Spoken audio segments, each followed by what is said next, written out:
我只是说了一句家花不如野花香，下一刻我竟从万年单身狗重生到了一个人渣身上。他一个家暴男，却娶了家喻户晓的当红歌星，并且还为他生了一个乖巧的女儿。可自从结婚后，他却意外被公司辞退，认为都是娶了这个扫把星才让自己丢了工作。我不由得吐槽一句，自己是真混蛋。此时刚被原生家暴完的母女在沙发上颤颤发抖，而抱着孩子的林夕瑶看到我一直盯着她时，她下意识地将瑶瑶又往怀里抱了抱，眼泪浸满了眼眶。她不是没有想过带着瑶瑶走，可是她自己本身就是个孤儿，而且家里的钱全都在这个恶魔手上。见两人恐惧的模样，我深深叹息一声，心想既来之则安之吧。随后我缓缓站起身，打开灯，温馨的橘色灯光亮起，将整个房间照亮。看着眼前杂乱的一切，我无语地挠了挠头，随后先是打开窗户透气，然后默默地收拾着屋内的空酒瓶。林夕瑶依然抱着瑶瑶缩在沙发上没动，只是她的眼睛里闪过一丝诧异。我没有贸然去打扰这对母女俩，而是又从厨房拿起毛巾收拾起桌子，直至将屋内收拾得一尘不染。我早已大汗淋漓，于是我从卧室中拿出干净的衣服，走进浴室。林夕瑶看着紧闭着的浴室房门，原本紧绷的身体终于松了一口气。她看着眼前被我打扫干净的房间，眼里流露着浓烈的不可置信。这个恶魔，这是唱哪一出吗？妈妈，我饿了。瑶瑶睁着圆溜溜的大眼睛看着妈妈。瑶瑶乖，等下妈妈就给瑶瑶做饭。林夕瑶摸了摸瑶瑶的头发，轻声道：她只能等这个恶魔去睡觉了，她才能去做饭给自己和孩子吃。这时浴室门打开，我推门而出，坐在破旧小沙发的母女俩同时向里缩了一下。我摇了摇头，没有理会二人，推开家门走了出去。林夕瑶呆住，眼中有些绝望。她是又出去买酒了吗？今晚还没喝够，自己和瑶瑶又要饿上一晚了。林夕瑶咬着嘴唇，脸色泛白，眼泪止不住的掉落。妈妈不哭，瑶瑶不饿了。瑶瑶以为是自己饿肚子的原因才让妈妈哭泣，她忙伸出白嫩的小手，笨拙地擦拭着林夕瑶的脸庞。林夕瑶咬着嘴唇，眼泪落得更厉害了。半晌后，她才用颤抖的声音柔声道：瑶瑶乖，妈妈哄你睡觉吧，睡着之后就不饿了，明早妈妈早点给你起来做好吃的好吗？好，妈妈不哭。林夕瑶轻轻哼着摇篮曲，哄着瑶瑶睡觉，看着瑶瑶慢慢闭上眼睛。林夕瑶想着结婚之后这2年的遭遇，心里万般心酸。她终于决定了，明天就走，离开这个地狱，即使死在外面，也比被这个恶魔折磨死要好。突然，外面门锁声响起，还在想着心事的林夕瑶止不住又颤抖了一下。她下意识地捂住瑶瑶的耳朵，悄悄听着外面的动静。我推开家门，下意识地看向沙发，神情不由一愣。他们2人是回卧室去了，可是好像还没吃饭。我看着手中的饭菜发愣，想了片刻后将饭菜摆在桌上，向着卧室走去。林夕瑶一直紧绷着身体，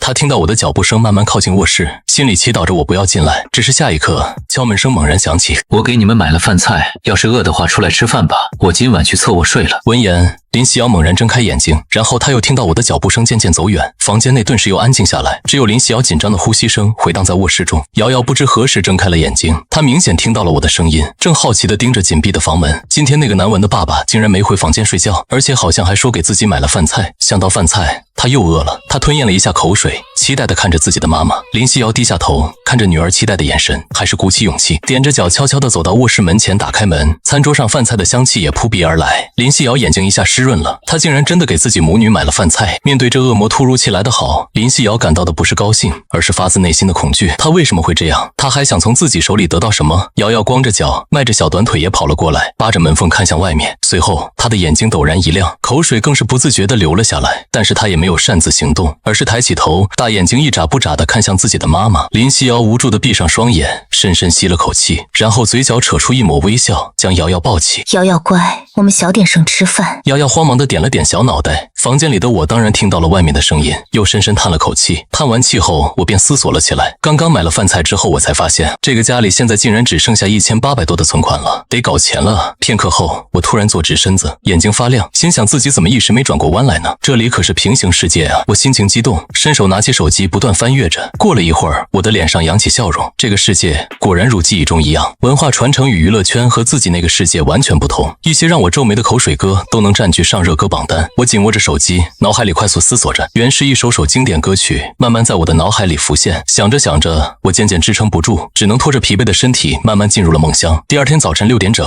我轻轻地打开房门，走出卧室。餐桌上和厨房里已被收拾得一尘不染，应该是林夕瑶昨晚吃过饭之后收拾好的。我站在原地想了一下，便悄悄地走进了卫生间洗漱去了。我知道林夕瑶一般早上8点钟才会起来做饭，因为原先的我每次都要睡到10点多才会起床，只有等我起来喝完酒之后，他们娘俩才能吃我吃过的剩饭。我下意识地又叹了口气，然后飞快地洗漱着。房间里的林夕瑶其实已经醒了，但是她不敢出去。外面的洗漱动静消失，房门响起又关上。林夕瑶抿着嘴，眼睛盯着卧室的房门，有些好奇，她又出门干嘛去了？等了半天，外面还是没有动静。林夕瑶看了眼身边还在熟睡的瑶瑶，想了想，还是鼓起勇气悄悄下了床，打开卧室门走了出去。房间里酒味已经变得很稀薄，新鲜的空气顺着窗户吹进来的味道很好闻。这种情况让林夕瑶有种不真实感，她已经很久没有闻到过这种清新的味道了。林夕瑶来到窗户边，看向外面的世界，不知不觉有些呆住了。直到这一刻，她才突然想起自己才24岁。不知过了多久，房门声再次响起，林夕瑶整个人被惊醒，然后下意识的全身紧绷，机械式的转过身体。我也尴尬的愣在了原地，没想到林夕瑶竟然已经醒了。我洗漱过后就发现家里没菜了，所以刚买了些肉、蔬菜还有大米回来。两人都愣住，我这才彻底看清面前自己妻子的模样，很漂亮，比原世界那些网红明星都漂亮许多，只是她太瘦了，脸上更是苍白的过分，应该是许久未见过阳光与营养不良的原因。看到这，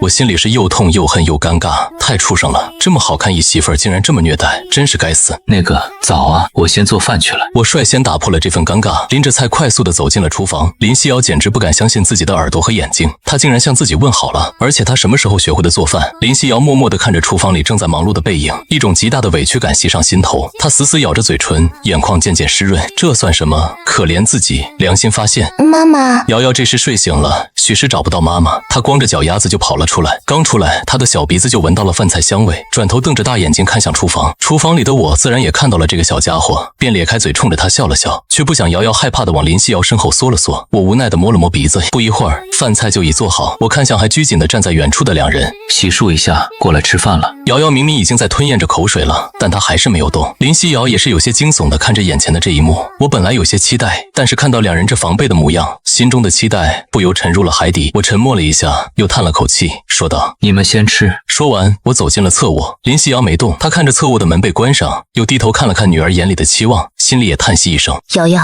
洗手吃饭去吧。餐桌上摆放着我做的小米粥，金灿灿的很诱人，还有2个小菜以及一小碗蒸蛋。看到蒸蛋的那一瞬间，瑶瑶眼睛一下子就亮了起来。妈妈，这是爸爸给瑶瑶做的吗？林夕瑶一时有些语塞，说不出话来。她看着女儿期待的眼神，最终还是点了点头。瑶瑶的眼睛顿时更亮了，她迫不及待地挖了一勺蛋羹放进嘴里。这是爸爸第一次给她做饭吃，真好吃啊！林夕瑶只是默默地吃着饭，她的心里很挣扎也很茫然，目光不自觉地转移到了侧卧那扇紧闭的房门上。我坐在侧卧里的书桌前，其实已经饿得不行，但我知道现在外面那娘俩还做不到和我坐在同一个桌上吃饭。我摇摇头，将这些甩出脑袋，随后拿出手机点开了这个世界的平台，注销了原先这个还剩几千粉丝的账号，我重新注册了一个新号，习惯性的点开了平台上面的热搜榜单，然后下一刻我的眉头就皱了起来。这唱的是个什么垃圾？什么时候临时抱猪脚这种口水歌也能霸占热搜了？我心里有了打算，从书桌里找出几张已经尘封许久的驱稿纸，这些都是以前林夕瑶留下的。我将驱稿纸平铺在桌面上，手中的笔飞快的在驱稿纸上写着6线谱。原世界的我就是一个词曲家，现在只是时空搬运，这点小事根本难不倒我。只是短短片刻时间，一首完整的曲谱就出现在了我的面前。我迫不及待地从一旁衣柜中翻出一个吉他，然后我抱着吉他端坐在书桌前，酝酿了一下情绪，下一刻便闭上眼睛，手指轻轻扫动琴弦。随着吉他声从房间内传出，正在默默吃着饭的林夕瑶突然愣住，她还会吉他？怎么可能？那个吉他是自己的，林夕瑶很清楚，她不会弹吉他，至少以前不会。可现在这是怎么回事？伴随着吉他声，我的歌声也缓缓传来。因为梦见你离开，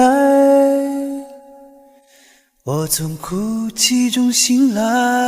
林夕瑶更加愣住，她的眼中充满了难以置信，就连正在欢快吃着饭的瑶瑶都被歌声吸引住了，停下了手中的勺子，看向侧卧紧闭的房门。大眼睛扑闪扑闪的瑶瑶歪着脑袋望着那里。瑶瑶知道这是第一次给自己做饭的爸爸的声音，好温柔。即使林夕瑶没听过这首歌，她也能感觉到这首歌的厉害之处。这么优美的旋律，她很难想象这是从一个恶魔口中唱出来的。直到下一句歌声响起，多少人曾爱慕你年轻时的容颜，可是谁愿承受岁月无情的变迁？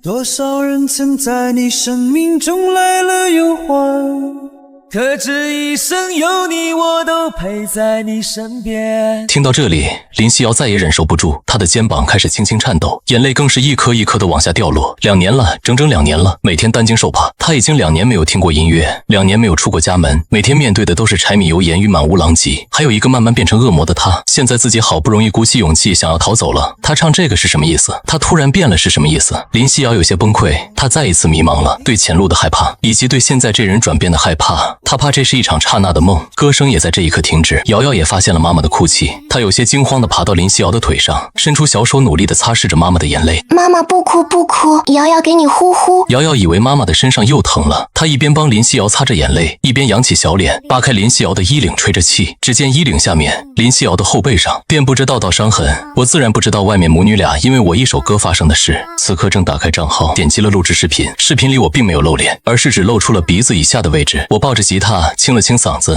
这次我明显正式了许多，又将歌曲完整的弹唱了一遍，直到一曲结束，我将录制保存，又将开头与结尾的闲杂时间剪去，最后将音频抽出配上词曲，在网上提交了版权所属。待一切搞定，我这才编辑了一个标题：一生有你，原创的一首歌曲献给大家，希望大家能够喜欢，多多点赞支持。视频上传成功，我轻轻吐出一口浊气，心里想着总算完成了，接下来就静静等着群众的反响吧。这首歌在这个时代就是王炸。我将吉他放回衣柜，然后摸了摸饿得瘪瘪的肚子，挠了挠头发，不知道这娘俩吃完没。好饿，真是造孽。揉着肚子，我终于等不下去了，轻轻推开房门，露出了一道缝隙，如做贼一样向外看去，正巧看到林夕瑶正抱着瑶瑶离开餐桌，她的眼睛红红的，像是刚哭过一样。她明显也看到了我，在原地愣了一下后，又抱着孩子快速的回到了主卧中。我松了口气，推开房门，走到了餐桌前，终于能吃上饭了。看着桌上明显给我留下的一些饭菜，我心里有些开心。然后我端起小米粥，大口大口的旋了起来，将桌上的饭菜全部清盘，收拾好碗筷，无所事事的我在房间里转了一圈，看了看这个家的布局。这是个2室1厅的房子，只有50平米，是之前结婚时2人一起出钱买的，家里的东西也都是内饰布置的，这些东西已显得有些破旧了。我摇了摇头，回到沙发前一屁股坐下。真难想象林夕瑶带着孩子是怎么在这种氛围下生活2年不怎么出门的，这种感觉就好像坐牢一样。我也知道自己一时半会改变不了什么，只能窝在小沙发上摆弄着手机，查询着怎么样去维持一个家，怎么样去哄一个孩子开心，怎样做一个好爸爸。网上的答案五花八门，看得我直挠头。这时主卧的门突然又被打开，我顺着声音看去，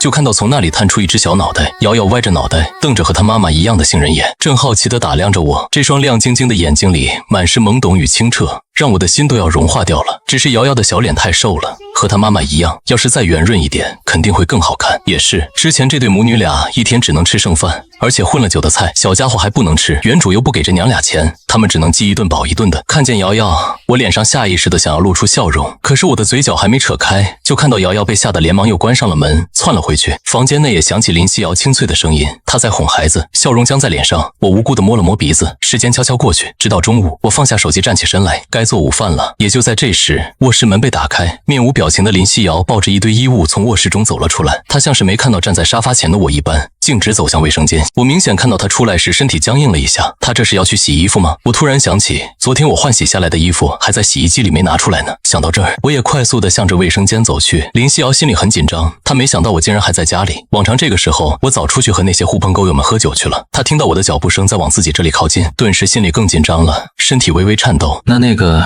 我衣服还在洗衣机里，能让我先拿出来晾一下吗？正弯着腰打开洗衣机门的林夕瑶被吓了一跳，身体更是踉跄一下向卫生间里面缩去。小心点。我止不住又说了一句，林夕瑶这才反应过来，她这是在征求自己的意见。她眼神闪躲着不敢看我。好，你先拿。谢谢。我紧握着拳头，手也有些颤抖，眼神中更是难掩愤怒和心疼。我刚刚清楚地看到了林夕瑶的脖子下面那一道道泛着紫红的血痕。我收拾着洗衣机里的衣服，没有继续看她，只是说道，一会儿我做午饭，记得喊瑶瑶出来吃饭。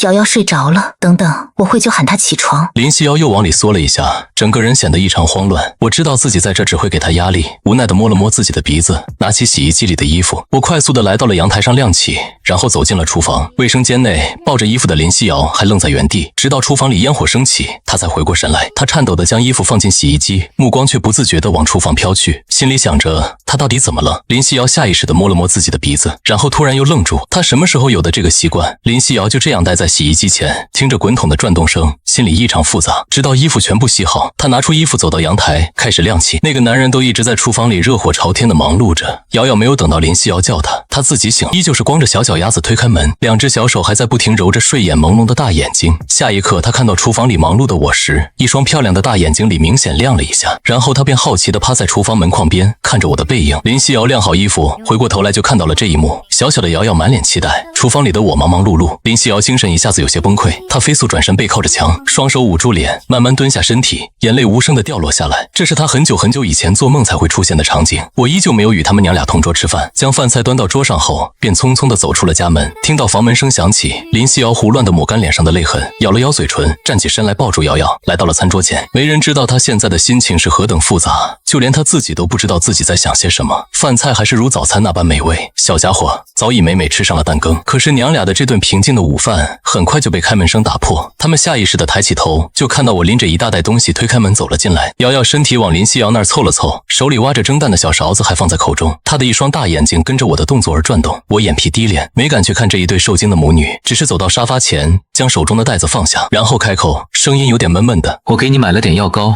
你记得用一下。还有我给孩子买了个玩具，我也不知道他喜不喜欢，我看别的小女娃都有，他也应该有。林夕瑶没有回应，我说完后沉默了一下，心里想着，我知道你不会相信我，但有些话我还是要说。以后我不会再喝酒了，也不会再打你们了。你和瑶瑶平时在家里不用那么害怕，孩子还小，家里这种氛围对他不好。我一口气说完，只觉得心中的抑郁之气舒坦了不少。我也没有等林夕瑶回应，默默走回了侧卧中。林夕瑶目送着我的身影消失，看到那房门被紧闭，更加不知该说什么。短短一天，面对这个男人突如其来的转变，他始终难以放下心防。卧室中的我此时心情更不好受，我的眼眶红红的，明显在外面的时候也哭过。如果可以的话，我宁愿自己没有穿越过来，不知道这里发生的一切。特别是看到林夕瑶身上那一道道伤痕，我的心就压抑到快要崩溃。我实在想不通，为什么会有人能对亲人抱有这么大的恶意。他们吃完饭给我留了一些，可当我走出房间，却看到茶几上给他们买的东西，那个袋子依然没被拆开。我抿着嘴叹了口气，只能坐下闷头吃饭。然而就在这时，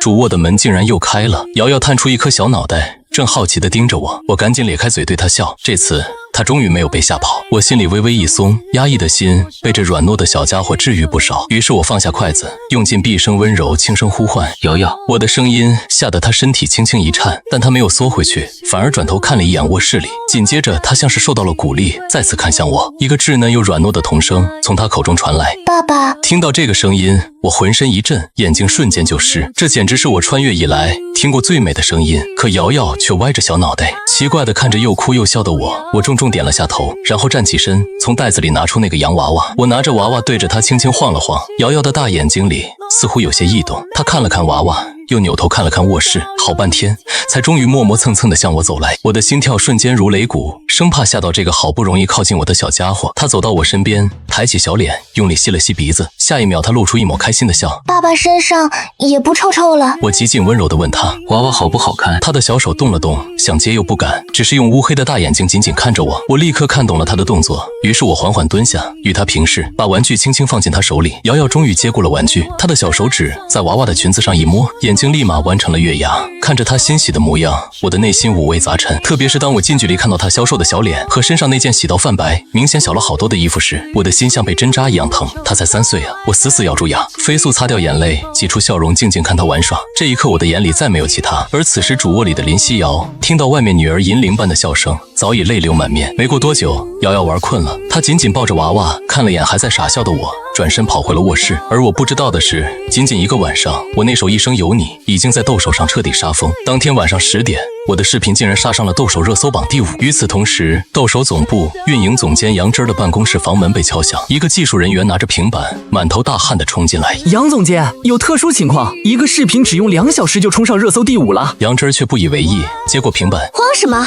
又是哪个大网红翻车？谁知小李却摇了摇头，不是大网红，是一个今天刚注册的新号，而且视频没经过任何推流，内容只是一首歌。这话一出，杨真脸色瞬间变了。新号，一首歌，没推流，热搜第5。他立马点开热搜榜，结果眼中的惊讶更浓。竟然已经冲到第4了，我倒要看看这是什么歌。一曲过后，杨哲彻底沉默。这是他在斗手这么久第一次听到这么好听的歌。他立刻点开我的主页，看到了我的名字星瑶。紧接着他对小李下令：你做得很好，现在就给这个视频推流，确保明天上热搜第1。小李用力点头，知道自己赌对了。而他走后，杨哲又听了一遍我的歌，他手指轻敲桌面，片刻后拿起手机给我发了一条私信。可我对此毫不知情。我5点就起床，洗漱完就出门晨练。这具身体比我想象的还糟，跑了没一会儿就气喘吁吁，跑跑停停1个小时，总算完成了5公里。回到家已经7点40，我刚推开门就和刚洗漱完的林夕瑶撞个正着。她额前发丝沾着水珠，看到我时吓了一跳，神情惊慌。我愣了一下，有些尴尬地问：瑶瑶还在睡？林夕瑶低头嗯了一声，心跳却在加速。运动过后的阳光气息让她很不适应，她下意识躲着我，快步走向厨房。我赶紧在身后讨好地喊：你去看着瑶瑶，我洗完澡来做饭，你有什么想吃的吗？林夕瑶的脚步顿住，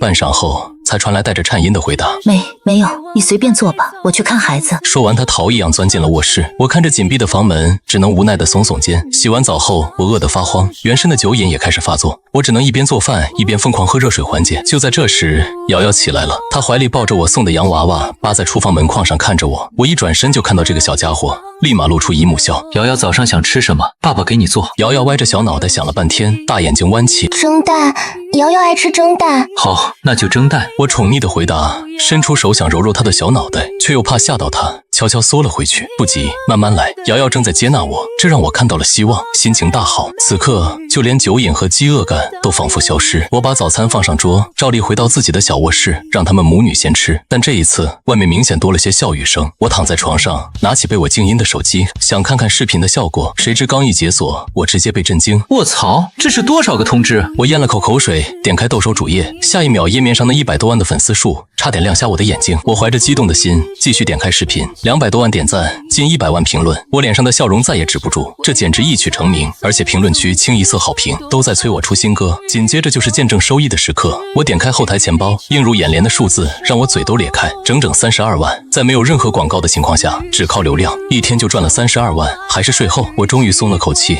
有钱了，日子终于不用那么紧巴巴。要知道之前我握着全部家当1000多块，连买个菜都小心翼翼。我赶紧将收益转到银行卡，等到外面2人吃完饭，我才推门出去，将桌上的饭菜一扫而空。刷完碗筷后，我抄起手机就匆匆出了门。我住的这个老旧小区是当初图便宜买的，我们曾憧憬着能换个好房子，可惜原身不仅败光了积蓄，甚至还把林夕瑶的手机卖了换酒喝。我走出小区，径直往记忆中的商场走去，刚一进门就看到一家国产大品牌手机店，一个年轻女店员看到我，眼睛一亮就迎上来：帅哥，要买手机吗？我点点头，在柜台里巡视一圈，选中了一款天青色的手机。女店员脸上笑容更盛：帅哥好眼光，这款是最新产品，遥遥领先，还支持卫星通话。我点点头，又问了一句：这里有手机卡卖吧？当然，帅哥自己用吗？我摇了摇头：不是我办，是给我妻子办。女店员顿时一怔，眼神里莫名有些失望，心里估计在想，好男人果然都是别人家的，但他口中却没含糊。帅哥的老婆真有福气，不过办卡需要本人带身份证来办。好吧，我挠了挠头，没想到买手机卡也需要实名。那麻烦你帮我把手机装起来就行。付完款后，我便匆匆离开，还有很多东西要买，不能再浪费时间。与此同时，就在我离开家后，林夕瑶把家里上上下下收拾了一遍，坐在沙发上看着窗外。家里早已没了酒气，新鲜的空气让她感觉异常舒服。看着玩得开心的瑶瑶，林夕瑶嘴角不自觉地翘起，这种日子真好。然而下一秒，门锁突然传来转动的声音，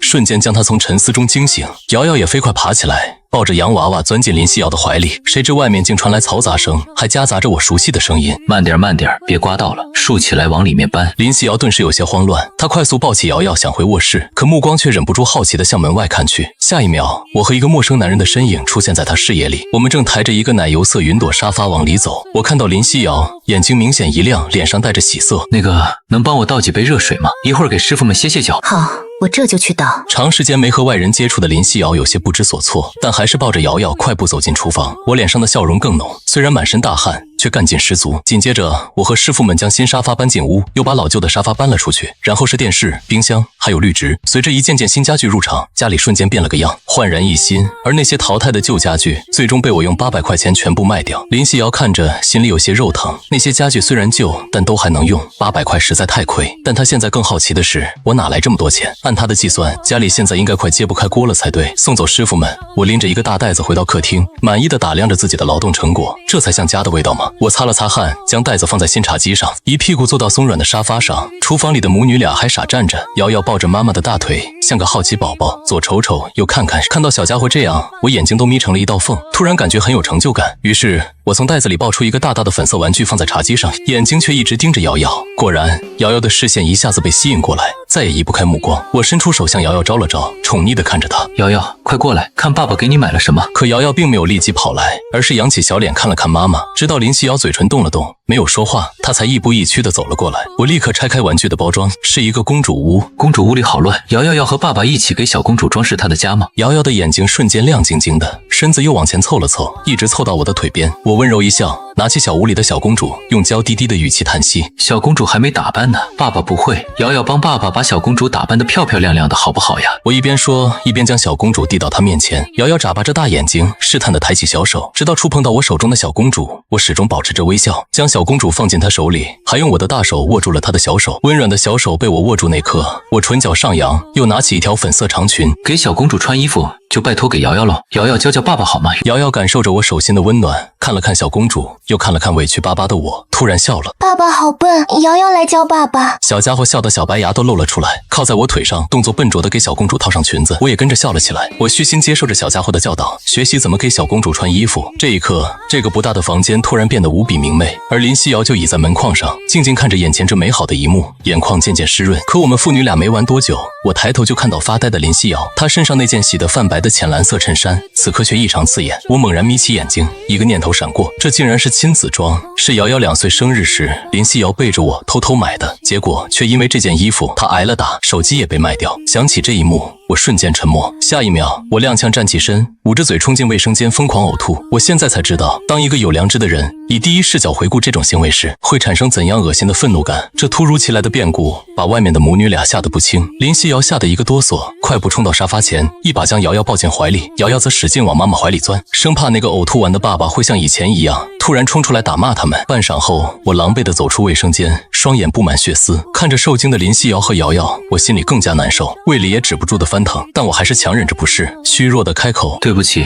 吓到你们了，我只是有些不舒服。一想到自己正占据着这个恶魔的身体，我就感觉有千万只蚂蚁在身上爬。看着他们依旧戒备的眼神，我重重叹了口气，默默走进厨房。瑶瑶可能还没玩够，你带着她再玩一会儿吧，我来做午饭。林夕瑶仔细看着我的侧脸，那么熟悉又那么陌生。最终她点点头，抱着瑶瑶坐回了沙发上。瑶瑶偷偷探出小脑袋，发现我还是那个温柔的爸爸后，小脸上终于又扬起笑容。直到午饭做好，饭菜的香味飘荡在客厅，可林夕瑶却看到我将饭菜端上桌后，又默默回到了侧卧。他嘴角动了动，却一个字也说不出来。吃饭时，瑶瑶含着小勺子，突然皱着小眉头问：妈妈，为什么爸爸不和我们一起吃饭了？林夕瑶正小口嚼着一块小炒肉，这是她最爱吃的菜。因为我不能吃辣，她已经很久没吃过。听到女儿的问话，她不自觉看向侧卧，又转回头，她突然笑了，笑得如春花绽放。那是因为爸爸妈妈都还没准备好吧？小家伙没听懂，小眉头皱得更紧。而卧室里的我正发着呆，我不断安慰自己，那不是我的错，但依然改变不了，它就是我的事实。无可奈何之下，我只能拿出手机刷视频转移注意力。我的视频依然高居热搜榜，评论里都在催我出新歌。就在这时，外面传来洗碗的动静，我放下手机走出去，餐桌上还给我留着饭菜。林夕瑶在厨房洗碗，瑶瑶则在沙发上摆弄她的新玩具。看到我出来，瑶瑶竟没有之前那么害怕。我笑了笑，走上前摸了摸她的小脑袋，然后看向厨房。林夕瑶刚从厨房出来，就看到我盯着她，她瞬间紧张起来，双手无助地捏着衣角。看到她如此低眉顺眼的模样，我不禁皱眉，心里更是默默叹气。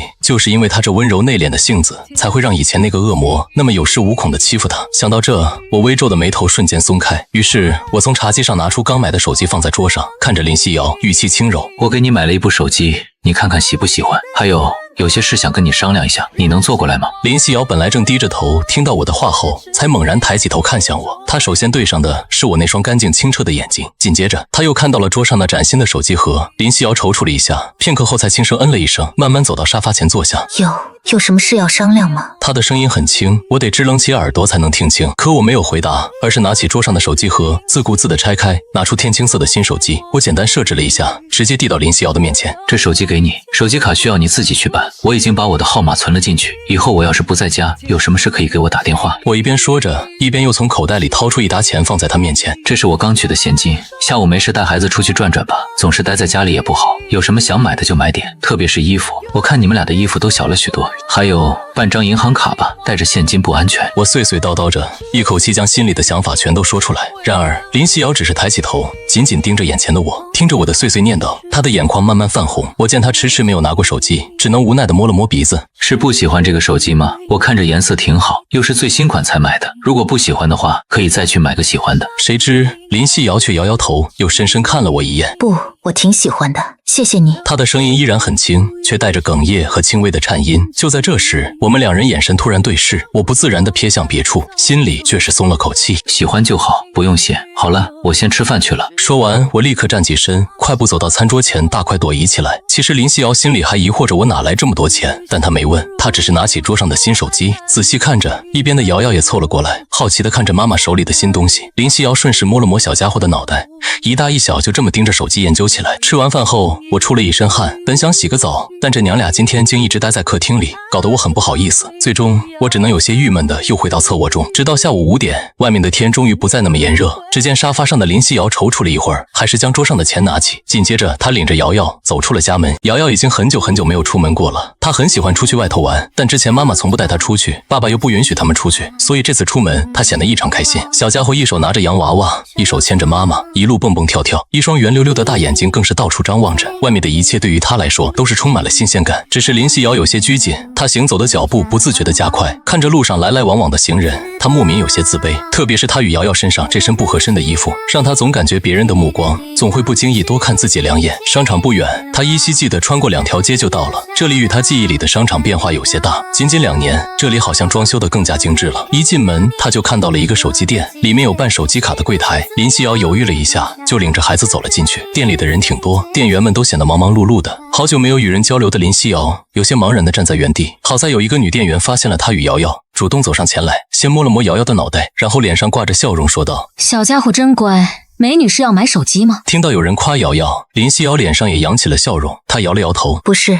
我有手机，我想办张手机卡，现在能办吗？”女店员脸上依旧挂着微笑，一边说话一边将林夕瑶引导到柜台前。“可以的，这边请。我们这里有好几种套餐供您选择，不过能问下您是什么品牌的手机吗？如果是我们店品牌的手机，办理手机卡是有优惠的。”听到优惠，林夕瑶眼睛亮了一下，她迅速从口袋中拿出手机，递到女店员面前，轻声询问：“这个可以吗？好像就是你们这个牌子的，而且是上午刚买的。”女店员神情一愣，她再次仔细地看了眼林夕瑶。今天卖出的最新款手机本就没2个，又是来办手机卡的。女店员自然想到了上午的我，原来这对母女就是上午那个帅哥的老婆孩子吗？只是他俩怎么都那么瘦，而且穿着也明显不合身，那个帅哥看着不像是对妻女不好的人啊。女店员有些想不通，但她没有多问，脸上依旧挂着微笑，惊呼道：“原来上午过来买手机的帅哥就是您的先生吗？您可真是太幸福了。这是我们这里最新款手机呢，有这个手机您可以办理这个套餐，充值100送100，免费送600分钟的免费通话时长。”依旧是热情的服务，只是这次的服务对象从我变成了林夕瑶。林夕瑶被说的在晕晕乎乎中交了钱，成功办了卡，一直到走出手机店，她的脑子里还回荡着女店员热情的声音，太恐怖了。不过她竟然说我是个好男人，林夕瑶真想告诉她，这样的好男人要不你领回家去。买了手机卡后，林夕瑶又办了张银行卡，将手里的钱都存了进去，除去办手机卡的钱还剩4900，我这次给她的是整整5000。拿着手机和银行卡走出银行，林夕瑶看着四周的高楼大厦，突然感觉自己活了。现在的她可以带着孩子离开，可以凭借着手里的这个钱找个工作养活自己和孩子，甚至可以去重新追寻自己的梦想。突然而来的自由让林夕瑶站在原地怔了许久，直到一道稚嫩的童音在她耳边响起：“妈妈，瑶瑶可以吃一个冰淇淋吗？”她瞬间回过神，身边的瑶瑶还拉着自己的手，圆溜溜的眼睛正直勾勾地盯着不远处的冰淇淋店，口水都要从她的嘴角流了下来。林夕瑶笑了，笑的是那么明媚与灿烂。“可以，但只许吃1个，要不小肚肚会疼。”啊，瑶瑶最爱妈妈了。这对娘俩终于出门了，我美美的洗了个澡，丝毫不知道外面的林夕瑶有可能不再回来。洗过澡后，我开始准备起今天的晚饭，日常的2荤2素。主食我准备今晚做点汤面，可因为不知道他们什么时候回来，我怕面坨了不好吃，所以并没有现在就做。将菜端上桌，面条切好放在案板上，我便回到客厅，倒在沙发上，拿起手机刷起了育儿经。孩子不吃饭怎么办？打一顿就好，这可不得行。划掉划掉，瑶瑶那么乖，怎么可能不吃饭呢？再说这么萌的小家伙，我可舍不得碰他一根手指头。直到我刷的都有些困顿了，我打了个哈欠，看了看右上角的时间，都晚上7点钟了。这对娘俩怎么还没回来？我突然坐直身体，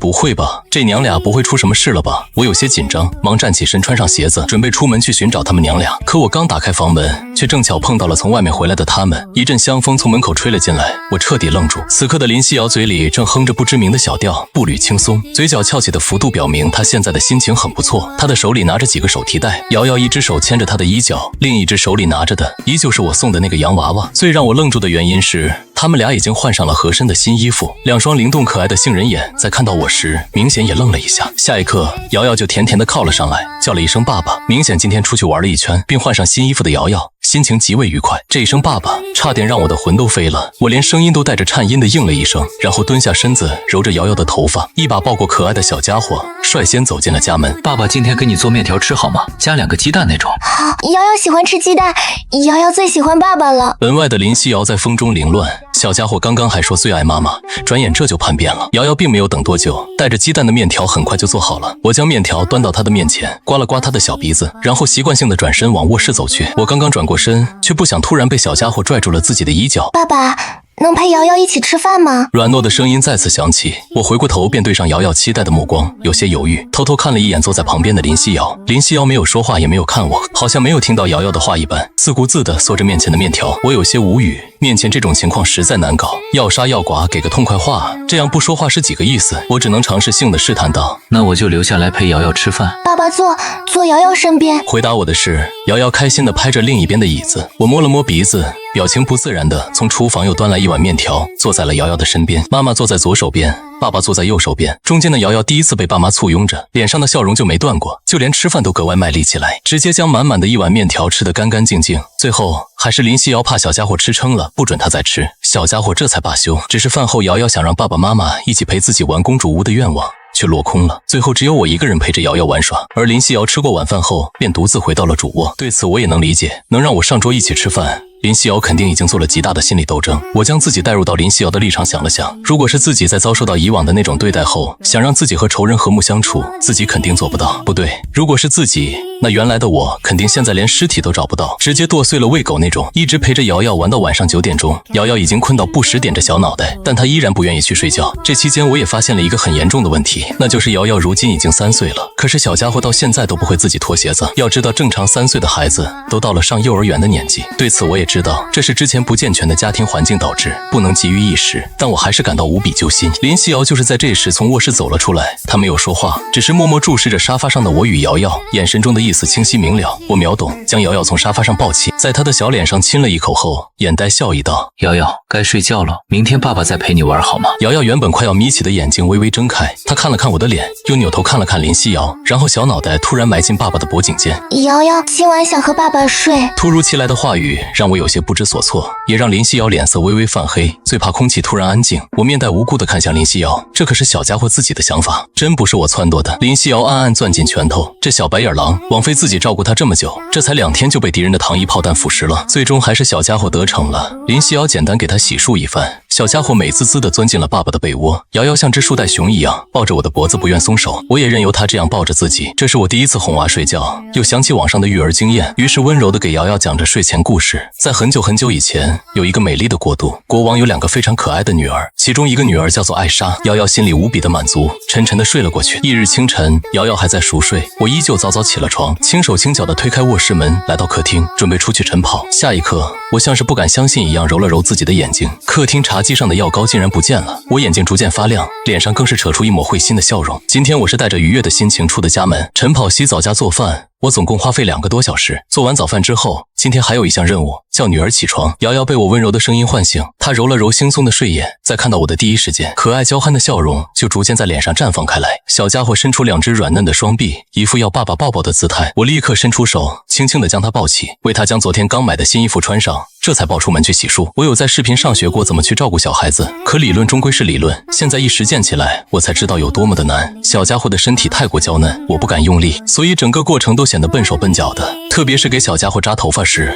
更显得力不从心。忙活了半天，到最后只能扎成歪歪扭扭的。爸爸是大笨蛋。瑶瑶看到镜子中自己歪斜的头发，嘟着小嘴嘲笑起我。我捏了捏她的小鼻子，惹得瑶瑶不由咯咯咯的嬉笑，也伸出小手去捏我的鼻子。林夕瑶从卧室出来，就看到父女俩这温馨的一幕，她没有说话，只只是默默地走进厨房将早餐端出，或许连他自己都没发现，他的嘴角早已在不经意间微微翘起。一家3口简单的吃了一顿早饭后，我并没有将瑶瑶还给林夕瑶，而是继续带着瑶瑶来到沙发前玩起了公主屋。只是这次我在和瑶瑶玩耍期间，不经意地给她小脑袋里灌输了一些很简单的数字，从1到10的数字。在发现瑶瑶的问题之后，我就暗暗制定了一个计划，在平时的玩闹中培养小家伙自主学习的计划。从简单的数字开始，到一些生活常识，我会慢慢教导瑶瑶。显然这不是一朝一夕就能成功的，但好在瑶瑶非常聪明，之前只是没人教她这些，现在在我不经意的引导下，她很快就记得了其中的一些知识。而且我发现，自从昨天林夕瑶回来后，好像突然变了一个人一样，明显多了一些往日不曾有过的神采，这是个好现象，让我心里舒服了许多。林夕瑶一边下载着平台等软件，一边观察着这对父女之间的互动。此时她也发现了我在潜移默化地教导着瑶瑶，她不动声色地看着，心里泛起了一丝丝甜蜜。她早就想教导孩子，只是之前的家庭环境，他们生活都已很艰难，她哪有能力去像一个正常的母亲一样教导瑶瑶。林夕瑶收回目光，看向手机屏幕，这不愧是最新款手机，软件的下载速度很快，仅几秒钟，几个软件就已下载完成。林夕瑶在登上自己微信的瞬间，就有未读信息弹了出来，是之前跟了她2年的小助理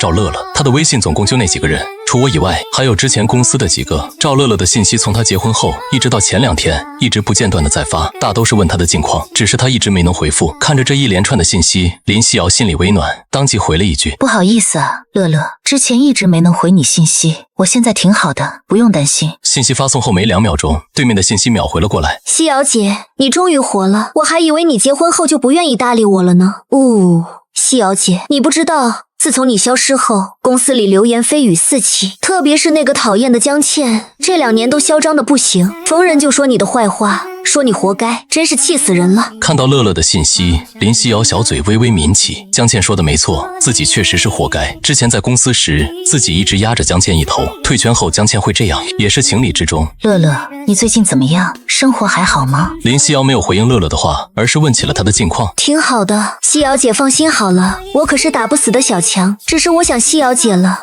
夕瑶姐，你还会复出吗？林夕瑶怔了一下，眼神中流露出一丝渴望，自己还会复出吗？她扭头看了看我，又看了看瑶瑶，片刻后眼神中的渴望慢慢淡去。应该不会了，不过乐乐要是想我的话，我们可以找时间约出去见一面呀。此时江城市中心的天美娱乐大厦中，一个身高1.6米左右的小姑娘放下肩膀上的重物，双手更是激动地拿着手机不停敲打着，但很快一道尖锐的女声将她从开心中唤醒。赵乐乐，你在偷懒吗？快点干活，你还以为你是之前当红小花的助理吗？不想干的话，趁早滚蛋。声音的主人是长着一张狐妹子脸的女人，她的脸向上扬起，细长的柳叶眼中满是不屑。看什么看，还不把设备抱到录音室去，耽误了我录音，你能赔得起吗？赵乐乐白了这女人一眼，暗暗推了一声，但还是扛起地上的设备往录音室走去。好的，夕瑶姐，这周6我放假，有空联系啊。林夕瑶看着这样一条信息，脸上终于挂起了笑容。她又翻了翻，见没有别的什么信息了，便又切换到微博。微博上自己的最后一条动态还在2年前，是自己宣布退圈的声明。原本几10万的粉丝数，如今已经变成几千。除僵尸粉以外，竟然还有一些老粉经常留言关心着自己。随意翻了翻微博热搜，都是最近的花边新闻，但其中竟然有几条在说着最近爆火的一首歌《一生有你》，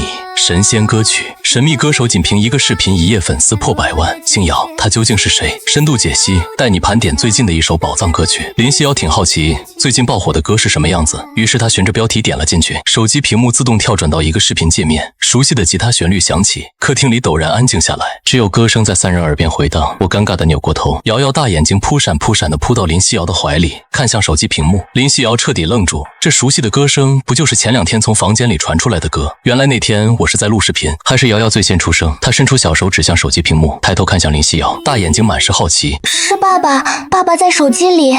是爸爸呢。林夕瑶摸了摸小家伙的脑袋，回应道：“他现在才明白，为什么我会有那么多钱给家里置换家具，点赞数都几百万了，能没钱吗？”他扭头望向我那线条分明的侧脸，眼神复杂莫名。瑶瑶得到妈妈的回答，更是开心的又扑回我的怀里，2只小短手捧着爸爸的脸，大眼睛里全是亮光，奶声奶气。爸爸好温柔，瑶瑶也要唱歌，也要进到手机里。2只软乎乎的小手按在自己脸上，我眼神逐渐融化，同样用2只大手捧起女儿的小脸。瑶瑶也喜欢唱歌吗？喜欢。瑶瑶弯起大眼睛，毫不犹豫地回答。我笑容更加灿烂。好呀，那爸爸教瑶瑶唱歌，等瑶瑶学会了就到手机里唱好吗？瑶瑶不停点着小脑袋，然后开心地对着我的侧脸用力地亲了一下。得到奖励的我顿时喜笑颜开，在小家伙满是崇拜的眼神下，飞速的跑回侧卧，将吉他拿了出来。回到沙发上，我抱着吉他调了调弦，扭头就看到林夕瑶和瑶瑶都是眼睛一眨不眨的望着自己，我脸罕见的红了一下，然后抚着琴弦。今天爸爸创作一首专属于瑶瑶的儿歌，爸爸先唱一遍给瑶瑶听，下一遍爸爸唱一句，瑶瑶跟着唱一句好吗？瑶瑶欢快的点头，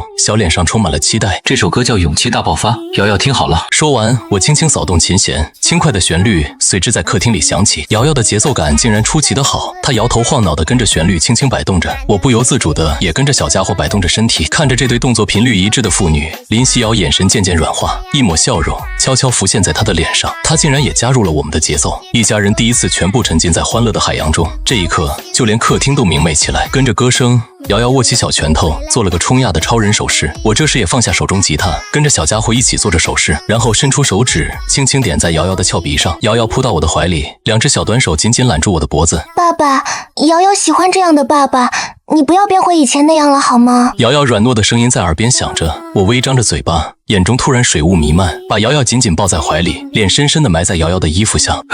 爸爸再也不会那样了。声音沙哑又带着坚定。林夕瑶看不见此刻我的表情，她此刻早已泪流满面，但她脸上却挂着笑容。她知道以前的日子再也不会出现了，再也不会。还是我最先将情绪调整回来，将吉他放在身边，将瑶瑶抱到自己的腿上。瑶瑶，那我们现在来学歌了，我唱一句，你跟着爸爸唱一句好吗？好的。瑶瑶非常迅速地答应了。接下来的时间变成了父女二人的教学时间，整整一上午，客厅里都回荡着两人的歌声。见两人沉浸在学歌中，林夕瑶默默地做起了午饭，只是她做的明显没有我的手艺好，惹得吃饭时瑶瑶一直嚷着以后都要吃爸爸做的饭，这让林夕瑶吃醋地白了小家伙一眼，心里更是愤愤不平。小没良心的，这才2天就被收买了，这种家庭氛围让我很舒心，这才像是真正一家人该有的模样。瑶瑶学得很快，只用了3天时间就将《勇气大爆发》这首歌完整的唱了出来。在瑶瑶的强烈要求下，我也给瑶瑶拍了视频发了平台。视频里的瑶瑶穿着粉色的公主裙，头戴蝴蝶结，小小的身体跟着音乐一晃一晃，可爱极了。我在拍摄时脸都笑开了花，满脸都是。这是我的女儿，我骄傲的傲娇表情。在一边看热闹的林夕瑶不经意间看到我的脸色，差点憋笑到岔气。她是第一次见到我，竟然还能有这副模样。这3天时间，因为我的良好表现，林夕瑶与我的关系缓和了不少，至少林夕瑶现在会主动与我说上2句话了。谁都没有想到，星瑶这个账号的第2个视频竟然是首儿歌，歌曲依然是原创，依然是那么好听。平台总部小李在第一时间就发现了这个视频，在看完整个视频之后，他想都没想就给了最大的推流。这么萌的奶团子，这么好听的歌，小李一脸姨母笑，整张嘴都咧到了2颊。紧接着平台热搜又炸了，一生有你的风波还未彻底落下，勇气大爆发的风暴就已刮起。这次视频的热度来得更加迅猛，仅仅1下午，点赞数就来到了500万，评论数更是多到离谱。这也导致晚上的时候，我不得不再次将手机静音，抱着瑶瑶坐在沙发上，乐此不疲地刷着评论区。评论区个个都是人才，我刷着根本停不下来。我要有这么个女儿，我不允许方圆100里有黄毛。这是点赞最多的一条评论。翌日周6，我刚刚晨跑结束，擦着汗推开家门，就看见林夕瑶穿着新买的吊带睡裙从卫生间里出来。她明显刚洗完澡，正吹着头发，俏脸被热气吹得微红，两人大眼瞪着小眼。我的脑海里突然冒出一句诗来：天然原不作，清水出芙蓉。这用在此时林夕瑶的身上正正好好。见我像只呆瓜一样紧盯着自己，林夕瑶下意识地捂住胸口，脸上逐渐充血，就连耳垂都开始泛红。明明两人都结婚2年多了，现在这感觉竟好像刚在一起的小情侣一般。走啊！林夕瑶尽量让自己冷静下来，与我打了个招呼，迈向卧室的脚步却不由得加快。走。我简单回了一声，林夕瑶没再说话，逃也似的跑回了卧室。我无奈地笑了笑，将脑子里的胡思乱想甩掉，哼着歌走进了卫生间。洗澡做饭叫瑶瑶起床，日常3件套。我推开卧室门的时候，瑶瑶还在熟睡中，她小嘴微张着，四仰八叉地躺在我的大床上。经过这几天正常的饮食与睡眠，瑶瑶脸色水灵了许多，虽然还是那么瘦，但精神面貌肉眼可见的好了许多。我坐在床边看了一会儿，俯下身子轻轻捏了捏小家伙的鼻子。瑶瑶，起床吃饭喽。躺在床上的小家伙撅了尖小嘴儿，微微睁开眼。当看到我时，嘴角2侧止不住的上扬，然后他慢吞吞地伸出小短手，抱住我的脖子。爸爸，奶声奶气中带着撒娇。我笑了笑，伸手将他抱起，走出卧室门，将他放到洗手台前的凳子上。小家伙这2天都是自己洗脸刷牙，我在旁边扶着他，给他挤牙膏、拿毛巾什么的。瑶瑶很聪明，我只教了2天，他就学会了这项技能。林夕瑶也在这时走出了卧室门，身后的长头发也被他高高的盘起，扎成了一颗小丸子头。这个样子的林夕瑶让我眼前止不住一亮，暗暗点了点头。头，这才是20多岁该有的活力嘛。只是还是太瘦了，要是圆润点肯定更好看。林夕瑶心里还是有些紧张，脸颊微红，这是她第一次在家打扮成这副样子，不知道好不好看。她抬头看了看还在照顾瑶瑶的我，不动声色地走到餐桌前落座。刚刚她眼睛好像亮了一下，那就说明还是好看的吧。等等，自己为什么要在意她的看法？林夕瑶生气地鼓着腮帮，筷子不经意地在碗里搅拌2下，她在气自己的不争气。我也在这时抱着洗漱好的瑶瑶落了座。瑶瑶甜甜地喊了一声妈妈，然后拿起自己的专用小勺子，舀起面前金灿灿的小米粥。今天能和我们一起出门吗？正低头享受着美食的我，突然听到林夕瑶的话，抬头看着林夕瑶一脸疑惑。林夕瑶点点头，没有看我，只是耳垂已经鲜艳欲滴。好啊，我非常爽快地答应了。马路上我拦下一辆出租车，你们今天要去市中心的益达广场。林夕瑶与她以前的小助理赵乐乐约在那里的一家奶茶店见面。之所以要带上我和瑶瑶，完全是因为赵乐乐想见见小家伙，而小家伙这2天又成了我的小尾巴，和我形影不离，所以我纯粹是沾了小家伙的光。时隔2年，他又能见到夕瑶姐了。赵乐乐心情很激动，他提前买了几杯奶茶，坐在座位上，一直盯着奶茶店门口。赵乐乐与林夕瑶共事1年半，两人情同姐妹，林夕瑶对他真的很好，只是可惜之后林夕瑶就与我在一起了。他也不明白为什么夕瑶姐非要和那个一无是处的男人在一起，他想不通也劝过，当初的林夕瑶就好像铁了心一般，根本听不进去劝。赵乐乐脑海里正在胡思乱想着，突然看到那个熟悉的身影牵着一个蹦蹦跳跳的小奶团子从店门口走进来，他的眼睛一亮，猛地站起身挥舞着手。夕瑶姐，这里。林夕瑶听到声音，一抬头就看到赵乐乐那挥舞着的手，他的脸上不由洋溢起笑容。乐乐果然还是没变，依旧是那么活泼开朗。走到近前，两人眼里除了欣喜都有些湿润。阔别已久的姐妹见面，她们都有些压抑不住自己的感情。赵乐乐仔细端详着林夕瑶，眼睛更红了，他一把拉住林夕瑶的手，小嘴都瘪了起来。夕瑶姐，你瘦了好多，是不是那个男人对你不好？他人呢？我帮你教训他。林夕瑶抿了抿嘴，摇摇头，与赵乐乐一起坐下，又将瑶瑶抱在身边坐下，这才开口。乐乐不用担心，他现在待我挺好。你呢？我走之后，你工作还顺利吗？我也挺好的，夕瑶姐，你都不知道我多想你。两人相互询问着近况，聊了一阵后，赵乐乐才将视线移到小家伙身上。小家伙刚刚在旁边一直乖乖的，赵乐乐只顾着与林夕瑶叙旧，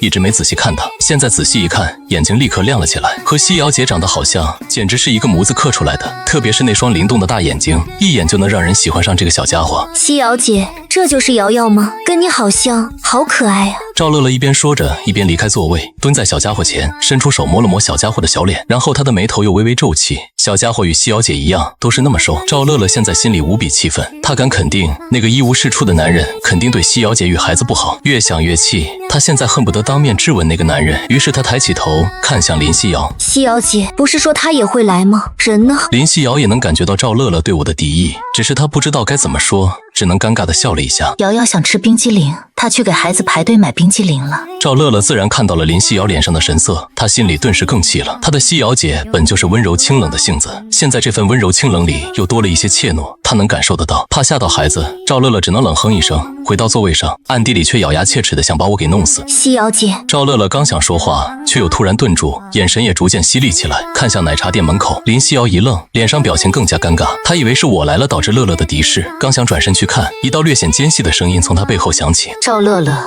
你还有空喝奶茶？我交给你的工作做完了吗？江倩，你有完没完？今天是休息日。赵乐乐脸色难看，像只炸毛的小猫一般，死死盯着说话的人。林夕瑶转过身，这才看清来人是江倩，之前与自己一个公司的当红小花，走的也是实力派歌手的路线。这不是夕瑶姐吗？夕瑶姐不在家，老老实实相夫教子，出来找乐乐做什么？江倩眼带笑意，口中说出的话却满是嘲讽。林夕瑶还没说什么，身边的赵乐乐先怒了。江倩，管好你自己吧，现在不是工作日，你少在这阴阳怪气。夕瑶姐，我们走，这里有只疯狗乱吠，只会影响我们的心情。赵乐乐说完，抱起瑶瑶，拉着林夕瑶的手就要离开，却不想江倩先一步挡在他们身前，眼神有些阴郁。他看着林夕瑶，眉角轻挑，又笑了。哎，夕瑶姐，你怎么这么瘦了？日子不好过吗？不好过和妹妹我说一声，我还能施舍施舍，谁叫我心善呢？你看乐乐现在就在我手下打杂，日子不是挺好的，你说对吗？乐乐。赵乐乐铁青着脸，一言不发地看着江倩。林夕瑶猛地转过头看向赵乐乐，眼中满是不可置信。要知道打打杂的就是卖力气，公司怎么能让乐乐做这个？只是现在明显不是问话的时候。林夕瑶转过头，看向江倩的目光也带上了怒气。只是他刚要开口，赵乐乐率先出声了：我与公司签的合同月底就到期了，到时我自然会辞职，只是希望某人不要爬得越高，摔得越惨。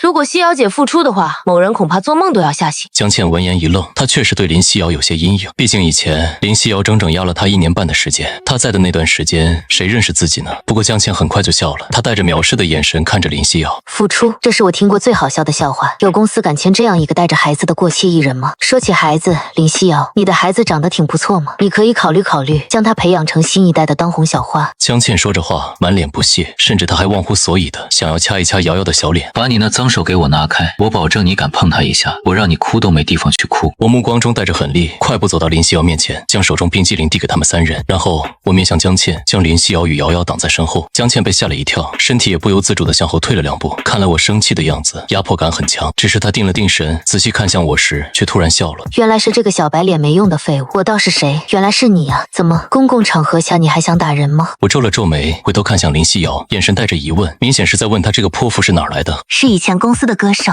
我也没想到会在这儿遇到他。我生气的样子或许别人不怕，但林夕瑶却有些害怕。看到我望着她，她头微微低下。看到林夕瑶这样，我眉头皱得更紧，心里更是叹了口气，没再询问林夕瑶。我转过头，居高临下的盯着江倩。歌手，不好意思，我没听说过你，也不认识你，我只知道好狗不挡道，请你让开。我很认真的说着。闻言，江倩声音更加尖锐。做人要看清自己的分量，你以为我不知道？你天天巴结人家花样男团里的霍霆锋斌，天天请人家喝酒，现在在这儿跟我装什么大尾巴狼？霍霆锋斌，我仔细想了想这2个名字，终于想起来这2人是谁。我想起来了，这是原主之前所在男团的成员，退圈后原主想重新出道，确实经常请他们喝酒，巴结他们，只是人家鸟都不鸟他。你说的这2人我也不熟，你再这样纠缠，别怪我喊保安了。江倩狠狠地剐了我一眼，但还是乖乖让开身子。我拉起身后的林夕瑶，又示意赵乐乐跟上，径直往外面走去。只是与江倩擦身而过时，江倩对着林夕瑶却又突然开口：唉，可惜啊，某人再也唱不了歌。林夕瑶，我的新歌这个月月底发布哦。说完，江倩竟开心地笑了起来。你林夕瑶怎么跟我比？江倩渐渐的声音回荡在几人耳边，赵乐乐恨不得现在就冲上去给她一耳光。明明知道夕瑶姐喜欢唱歌，现在又唱不了，她这么说简直是杀人诛心。我的脚步也为之一顿，深深看了眼江倩，然后面无表情的继续向外走去。林夕瑶没有说话，只是轻轻抿了抿嘴。然而这时，一道稚嫩的童音却忽然响起，声音清脆又坚定：妈妈唱歌比你好听，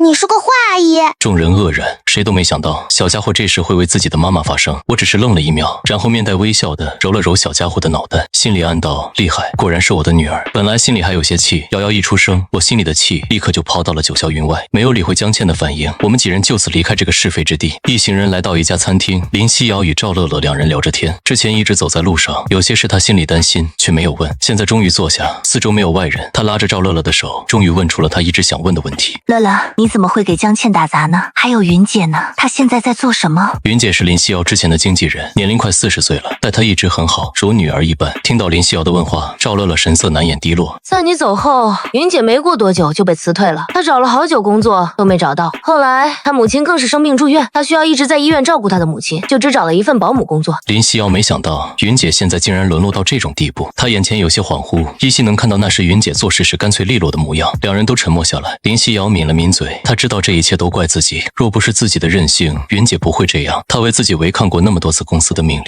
自己有前途时，公司自然不会说什么，自己拍拍屁股说退就退之后，可想而知云姐会遭遇什么样的对待。气氛有些沉闷，几人草草吃过饭后，赵乐乐又与林夕瑶说了一会儿话，便匆匆离去。林夕瑶的心情一直很低落，本来我们一家3口约好下午陪瑶瑶去游乐园玩，可是她现在连玩的心情都没有了。我自然能感受到她的心情，想说些什么，但最后还是没有说出口。其实我也不懂，为什么林夕瑶当初像是被灌了迷魂药一样要和我结婚。原主不知道，我更不知道。林夕瑶想回家了，她想一个人静静，只是当她看到瑶瑶期望的眼神时，又有些于心不忍。为了不让瑶瑶失望，最后我们一家3口还是来到了游乐园。小家伙很开心，他是第一次来到游乐园，拉着我的手就要往里冲。林夕瑶这时也勉强打起了精神，她不想以后瑶瑶回忆起第一次的游乐园之旅时，自己是悲伤的。一家人率先体验了旋转木马，之后又玩了几个项目，天色也在不知不觉中暗淡下来，游乐场也亮起了七彩灯光。最后一个项目是摩天轮，等我抱着瑶瑶与林夕瑶开门坐进里面时，瑶瑶已经趴在我怀里熟睡过去。摩天轮缓缓上升，地上闪烁着七彩光芒的建筑逐渐缩小。但我不知道的是，林夕瑶也是第一次来游乐园玩，更是第一次坐摩天轮。她的一双杏眼皓好奇地看着座舱外，眼睛里面闪闪发亮。他看着窗外，我看着他，许是察觉到了我的目光，他的耳垂慢慢泛红，娇嗔地白了我一眼。我还是第一次见到这种目光，有些吃不消。摩天轮上自带的灯光照着他消瘦的脸，我突然感觉有些晃眼。摩天轮还在缓缓上升，下一刻，城堡内的四处几乎在一瞬间同时往空中放起了烟花。烟花绽放的这一刻，我清晰地看到林夕瑶脸上露出一抹倾城的微笑，那是发自内心的笑，我都有些看呆了。摩天轮这时也慢慢升到最高处，烟火更加清晰，林夕瑶的俏脸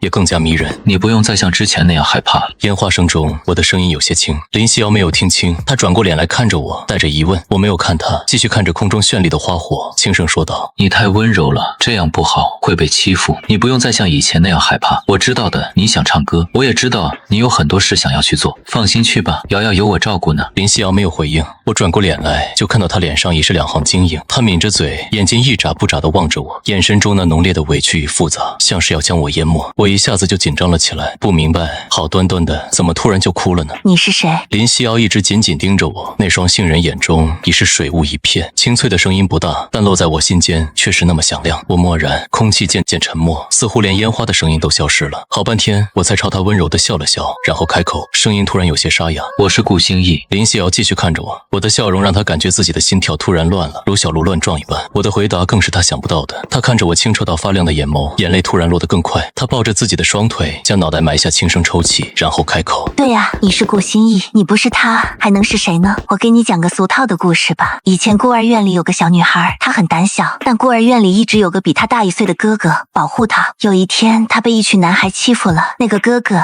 将她挡在身后，始终没让她受到一点伤害，自己却是遍体鳞伤。那时在她眼里，那个比她大1岁的哥哥就是她的天。可是在那之后，哥哥就消失了，直到后来她长大了，再次见到了那个哥哥，也如愿以偿地嫁给了他。我听完后却有些哑然，现在终于明白了一些事。林夕瑶抬起头，泪眼朦胧，整个人显得那么孤单又可怜。她终于将她心底的秘密说了出来，没人懂她的倔强，所有人都为她不值，只有她自己坚信自己是值得的。可是结果却是那么糟糕，她也曾无数次后悔过，直到现在的我出现。她问她是谁，她说她是顾星逸，这就够了。我眼中的柔和满意，突然能理解林夕瑶的心情了。看到我眼中的温柔与爱惜，林夕瑶再也忍不住，直接扑到我的怀里，与瑶瑶抢着我怀里的位置，小声地抽泣着。瑶瑶被吵醒，迷蒙着双眼，不解地看着自己的妈妈，占领了自己的位置。小家伙只是愣了一下，然后欢天喜地的一手搂着爸爸，一手搂着妈妈，吧唧吧唧2口亲在他们的脸颊上。今天是瑶瑶最美好的一天，我看着怀里的大小美女，顿时哑然失笑。生活的轨迹在往好的方向发展，这就够了。不过有些计划要做一些改变了。烟火逐渐落幕，摩天轮缓缓降落到地面，林夕瑶抱着瑶瑶走在前面，我跟在后面，看着健步如飞的林夕瑶，摸了摸鼻子。从摩天轮下来后，林夕瑶就从我怀里离开，整个人好像一瞬间又恢复了以往对我的冷漠态度。林夕瑶心里很紧张，就连抱着瑶瑶的手都是紧的。她感觉自己耳垂和脸颊都有些发烫。刚刚她竟然在我怀里待了那么久，还像个小女生一样在我怀里蹭来蹭去，真要命。她肯定觉得我正在心里暗暗笑话她呢。刚刚从摩天轮里出来的时候，她看到我脸上掩藏的笑意了。想到这，林夕瑶脚步不由迈得更加急速了，好像在竞走一般。我也不知道这女人怎么突然那么有活力，我都要小跑才能跟上她的步伐了。直到出了游乐园的大门，见林夕瑶还没有停下脚步的意思，我不得不出声喊停她。喂，难不成你要走回家吗？就在这打车吧。林夕瑶这才停下脚步，站在路边却不看我。她更加觉得我一定又在后面笑话她了。可恶，更加丢脸了。等了好久，我才终于打到一辆出租车，这也让我第一次有了买车的念头。出租车在小区门口平稳停住，我付了车费，抱着瑶瑶轻手轻脚地走下车，回到了家里。我将瑶瑶抱回房间安顿好，我也快步往卧室走去。上了床，很快就进入了梦乡。对比我的酣然入睡，林夕瑶倒是有些辗转反侧。她躺在床上一闭上眼睛，脑海里就不自觉地浮现出今天在游乐园的场景。林夕瑶有些气恼地拉过被子，盖住自己的脸，想要强迫自己睡着。可她那不断眨动的睫毛，却无时不在展示着她此刻的内心有多么的不平静。清晨6点，我照例准时醒来，晨跑、洗漱、做饭，喊瑶瑶起床，一条龙结束，却不见林夕瑶从房间里出来。看着那紧闭的主卧房门，我挠了挠脑袋，看来昨晚回来的确实有些晚。她竟然睡到现在还没起床，我也没有叫她的想法，给她留一份早饭就好了。饭后我将用过的碗筷洗净放好，从厨房出来时，林夕瑶也起了床，俏脸微红地穿过客厅，来到浴室洗漱。你还想继续唱歌吗？我开口问道。听到我的声音，林夕瑶微微愣了一下，半天没有反应。我拿着手机倚在浴室门框上，静静地等待着她的回答。片刻后，她轻柔的声音才在我耳边响起，想。只有一个字，没有过多的回答。在林夕瑶心里，现在的日子已经是她这2年不敢想象象的生活，而唱歌是很遥远的梦想，只能埋在心中。我没有再问，只是点点头，便拿着手机回到侧卧，打开小抖后台私信翻找着。我的后台私信早就爆炸，自从第一个视频发布之后，我只大概刷了一下，后面一直没看。现在想再翻找很困难，但我还是默默滑动着屏幕，耐心的一条条过滤着。终于，我的眼睛陡然一亮，随即点开其中一条私信，看着私信里的内容，我手指不自觉地敲打着屏幕，做着某些考虑。本来我发视频的初衷只为了赚钱，等赚到足够多的钱，将瑶瑶和林夕瑶安顿好，我再功成身退。可是经历昨天的事情，我改变了想法。这条私信的内容很简单：银海娱乐诚邀先生加入我们的团队，以先生的音乐才华，我们会以最快的时间将您打造成超一线巨星。私信最后面是银海娱乐的联系电话。银海娱乐是华国娱乐公司的3巨头之一，这个世界的小抖平台就是银海娱乐的子公司。只是稍稍想了一下，我便不再犹豫，输入银海娱乐的联系电话，拨打了过去。电话只响了几声便被接通，听筒里传来一道御姐声：喂，你好，请问哪位？你好，我的小抖账号名字叫星瑶，我收到你们公司的邀约私信，请问现在方便聊一下吗？此刻，远在魔都的小抖总部，杨枝接到电话，神情微微发愣。他没想到这个名叫星瑶的创作者真的会给他来电话，毕竟距离他发私信邀约对方已经过去几天，他还以为对方不会涉足娱乐圈。喂，还在吗？见电话那头没了声音，我又问了一句。杨枝陡然反应过来，然后他的脸上止不住浮现出一道喜色。要知道，这几天要说网上最火的，无疑就是这个神秘的家伙。星耀先生，我是银海娱乐人力行政部副部长杨枝，请问你是要加入我们银海娱乐吗？你好，杨部长，不好意思，我暂时没有涉足娱乐圈的想法，但是我想给你们推荐一个歌手，不知道贵公司有没有这个意愿？杨枝不由有些失望，苦笑着摇摇头，他想要的是星瑶。星瑶先生，是这样的，我只是副部长，如果是你要来的话，以你的名气，我完全可以自己做主。可是若是别人，我恐怕也没这个权利直接答应你。即便心里有些不情愿，杨枝还是认真的对我解释着。我可以给你保证，他是个很有实力的歌手，而且我会给他写歌。另外，你们公司以后如果有需要歌的话，我可以做你们银海娱乐的音乐人，不过肯定有条件，不要什么人的都来找我写歌，我看不上眼的不写。如果你同意的话，具体细则我们可以再谈，你觉得怎么样？电话那头，我语气淡淡的说道。杨枝渐渐沉默了下来，此刻他的脑海在飞速的转动着，思索着这里面的利益。片刻后，杨枝承认他心动了，可是公司不是他一言堂，他还是得向上一级反映。星瑶先生，这不是我一个人能决定的事情，我这边和公司商量一下，再给你答复，不管成与不成，我都会尽快回复你。好，那我期待你的回复。我说完便挂断了电话。杨枝没再犹豫，他拿起手机，步履匆匆地推门而去。我这边放下手机，思索了片刻，还是决定等一等对方的回复。毕竟银海娱乐是华国3巨头之一，起步就比别的公司高。如果这不行的话，我再想办法找下一家，也算是完成了一件心事。我松了口气，打开房门，从侧卧走了出来。瑶瑶还在乖巧地玩着玩具，嘴里还不时嘟囔着什么。林夕瑶已经洗漱完毕，正坐在餐桌前吃着饭。听到开门声，她抬起头看了我一眼，又装作若无其事地低头吃饭。只是她脸上的羞意却正好落入我眼中，还有那双熊猫眼，鬼知道她昨晚到底在想什么，竟然失眠了。我更加蒙圈，不知道她在害羞个什么。我没有和林夕瑶说娱乐公司的事，还没谱的事情，现在说了也没用，没有再看她。房门这时却突然被人敲响，我疑惑地看向林夕瑶，却发现林夕瑶同样一脸疑惑地看向我，这让我更加疑惑。我和林夕瑶都是孤儿，自家万年没人上门做客了，这会是谁呢？房门持续响着，而且声音越来越大，明显外面的人一时得不到回应，更加用力了。我皱起眉，心想这人好没礼貌，只是一时没人应，就用这么大力气吗？我没有再等，面色微冷的起身，快步向大门处走去，却不想这时外面的人突然喊了起来：小顾，快开门，我知道你在家。我们是你顾哥峰哥，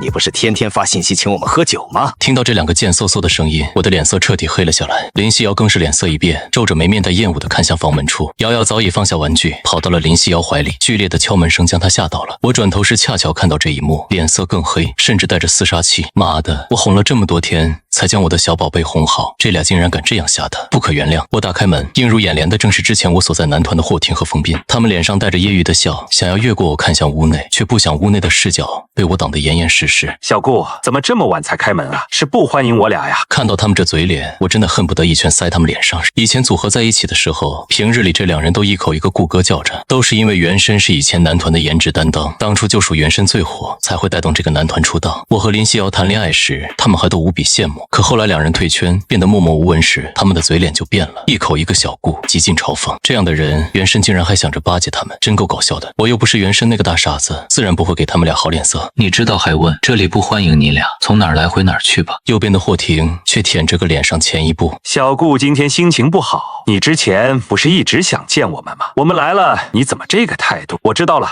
是不是没喝酒？来，顾哥陪你喝2杯再说。要是原身，肯定早就高高兴兴的将几人迎进门喝酒去了。可我不是他，我顺手将门关上，侧身避过霍廷伸过来的手，表情依旧冷漠。我戒酒了，以后也不会喝了。还有，我不想再见到你们，以后别来找我。霍廷上前的脚步一顿，定睛看着我，又转头与风斌相视一眼，两人都笑了。小斌，我没听错吧？他说不想见我们。霍廷掏掏耳朵，装出一副不可思议的样子。风斌同样笑着。顾哥，你没听错，人家这是下逐客令了，厉害了！倩姐果然没说错，有人脑子出问题了，还以为自己像以前那样风光呢。霍廷瞬间变脸，脸色也变冷下来。怎么跟你脸了？忘记之前你是怎么求我们的了？我看着眼前小丑般的两人，满脸无语，心想这俩是搁着表演川剧变脸呢，还一唱一和。我下意识地转头看了一眼紧闭的房门，想到瑶瑶和林夕瑶还在家里，在这里吵架会吓到他们母女俩。我抬手拍了一下霍廷的肩膀，挥手做出驱赶状。走，有话出去再说。说完，我没等霍廷二人反应过来，一手拉着一个就往外面走去。等霍廷与风斌反应过来，激恼地想挣开我的手时，却发现我力气竟出奇的大，怎么挣都挣不脱我的前肢。一路走到楼层外面，我才松开他们。你们打哪儿来回哪儿去，我不想再说第2遍。霍廷和风斌两人脸上已经涨红，他们可是跟倩姐打了包票的，没想到会吃瘪。但是刚刚我的力气吓到他们了，他们一时有些不敢妄动。你不想知道我们来找你干嘛的吗？霍廷说完，风斌似乎是怕我再拒绝，忙接着霍廷的话说道：我们可是来邀请你回男团的，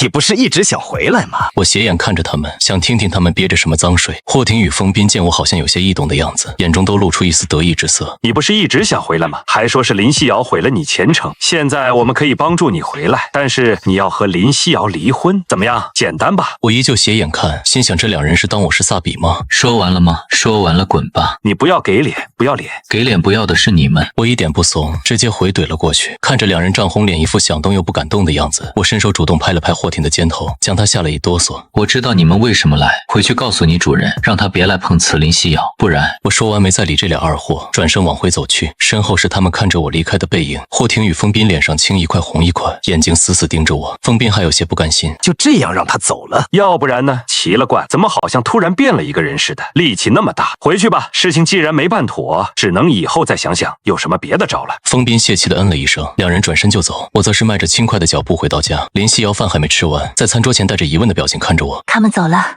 以后不会再来了。我轻飘飘地说道，伸手抱起瑶瑶走到沙发前坐下，看着我若无其事地陪着瑶瑶玩着玩具。林夕瑶这才转过身低头继续吃饭。家里又恢复了之前的温馨。与我这边不同，霍廷、风斌二人则难受到不行。他们刚被我羞辱后，又被江倩狠狠地羞辱了一番。他们俩对江倩打了包票，说能说服我，却不想直接被赶走，这让两人更加痛恨起了我。傍晚时分，林夕瑶带着瑶瑶出门买菜去了。独自在家的我刚拿起手机准备刷小抖，正好接到杨真打来的电话。星瑶先生，是你吗？是我。我回完，听筒里立即又传来声音：星瑶先生，我们已经商量好了，可以让你推荐的人加入公司，但是上面的意思是，目前你只有2首歌存在，而且还有1首是儿歌。你不要误会，这2首歌都很好，但是上面还是想要再看看你作曲的能力，不知道方便不方便？果然，仅凭2首歌，对方不相信我的能力。作曲是吗？可以。我的回答简单明了。杨真的内心本来挺坎坷，但听到星瑶这么干脆的答应，他的心里不由升起一些欣慰。今天他为了这事奔波了许久，他相信星瑶的才华，可是上面还是有些怀疑。但最后公司还是同意给星瑶一个机会。正好最近华英给了几个娱乐公司一个难题，他们最近因为这个难题邀请了许多词曲人，可惜没有能入演的，最后都被 pass 掉了。如果星瑶能解决这个难题，公司将再也不会怀疑他。星瑶先生，具体的事宜我们可以见面聊吗？这边还是需要你过来一趟，进行现场作词作曲。杨真非常诚恳地说道，他也想见一见这位神秘的家伙究竟长啥样。我想了一下，在家除了带孩子，其他也没什么事，于是爽快地答应了。好的，什么时间在哪？魔都，如果可以的话，明天就过来最好，毕竟越早越对你越有利，更能体现你的价值。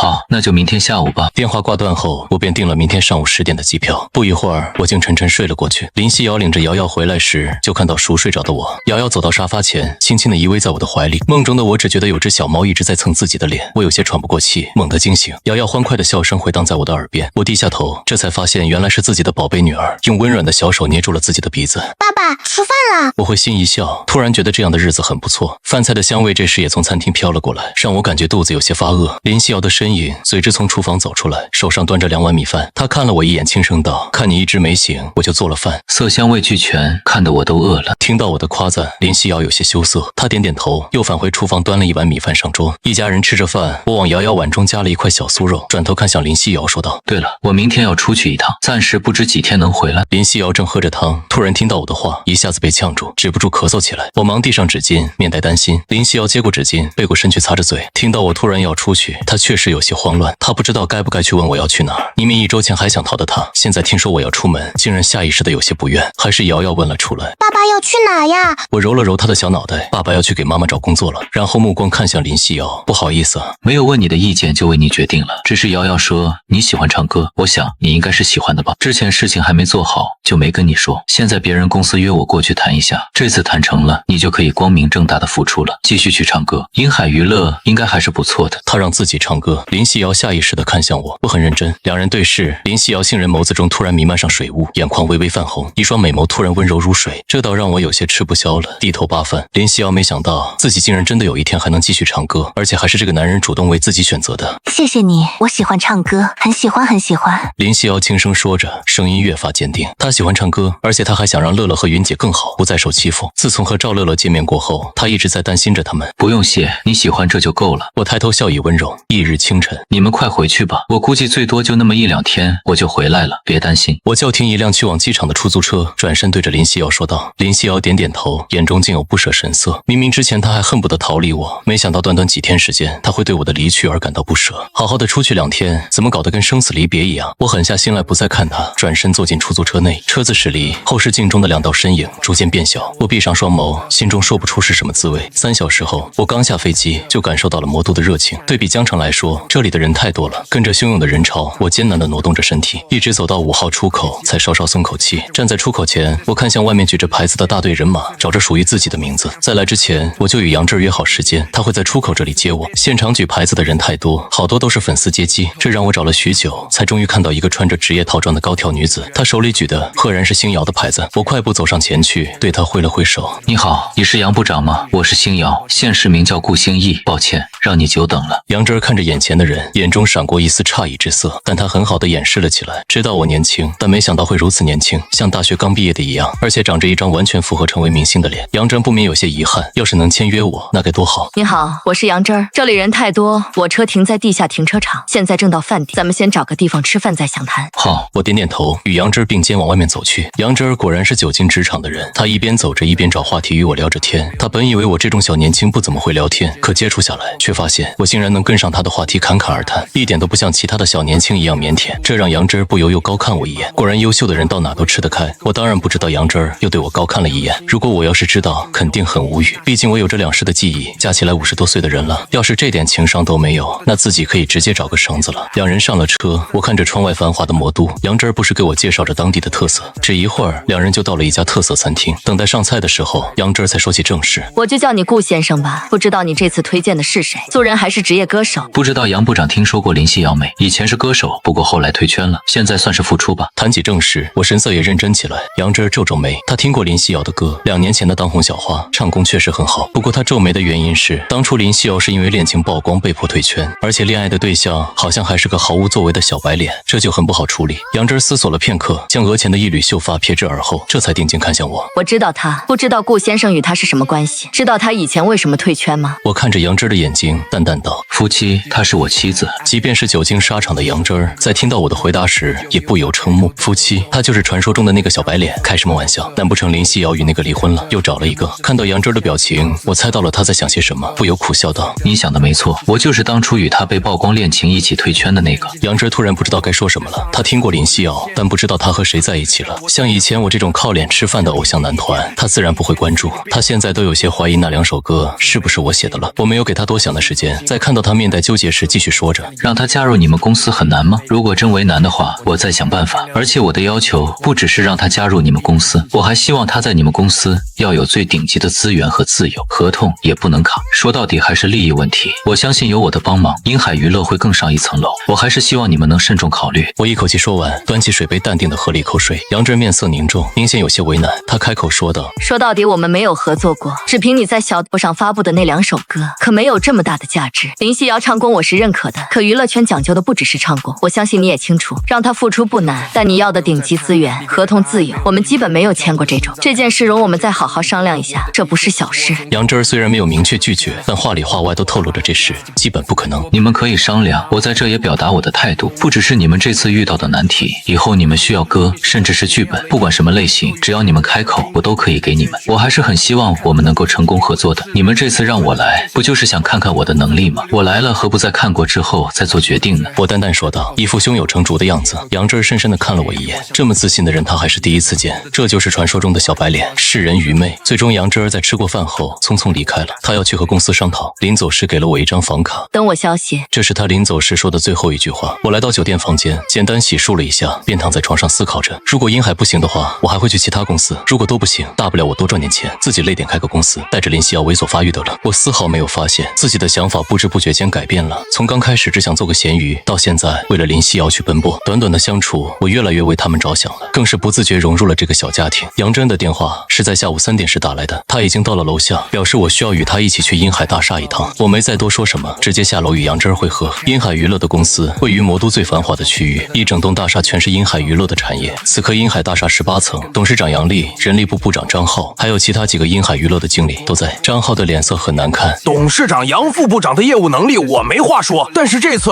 我觉得他对这个顾星逸太重视了。他以前就是个3无的艺人，现在竟然跟我们提这么离谱的要求，我觉得我们就是在浪费时间。对于张浩的抱怨，杨丽摆摆手，脸上带着和善的微笑。还是要给年轻人一些机会的嘛。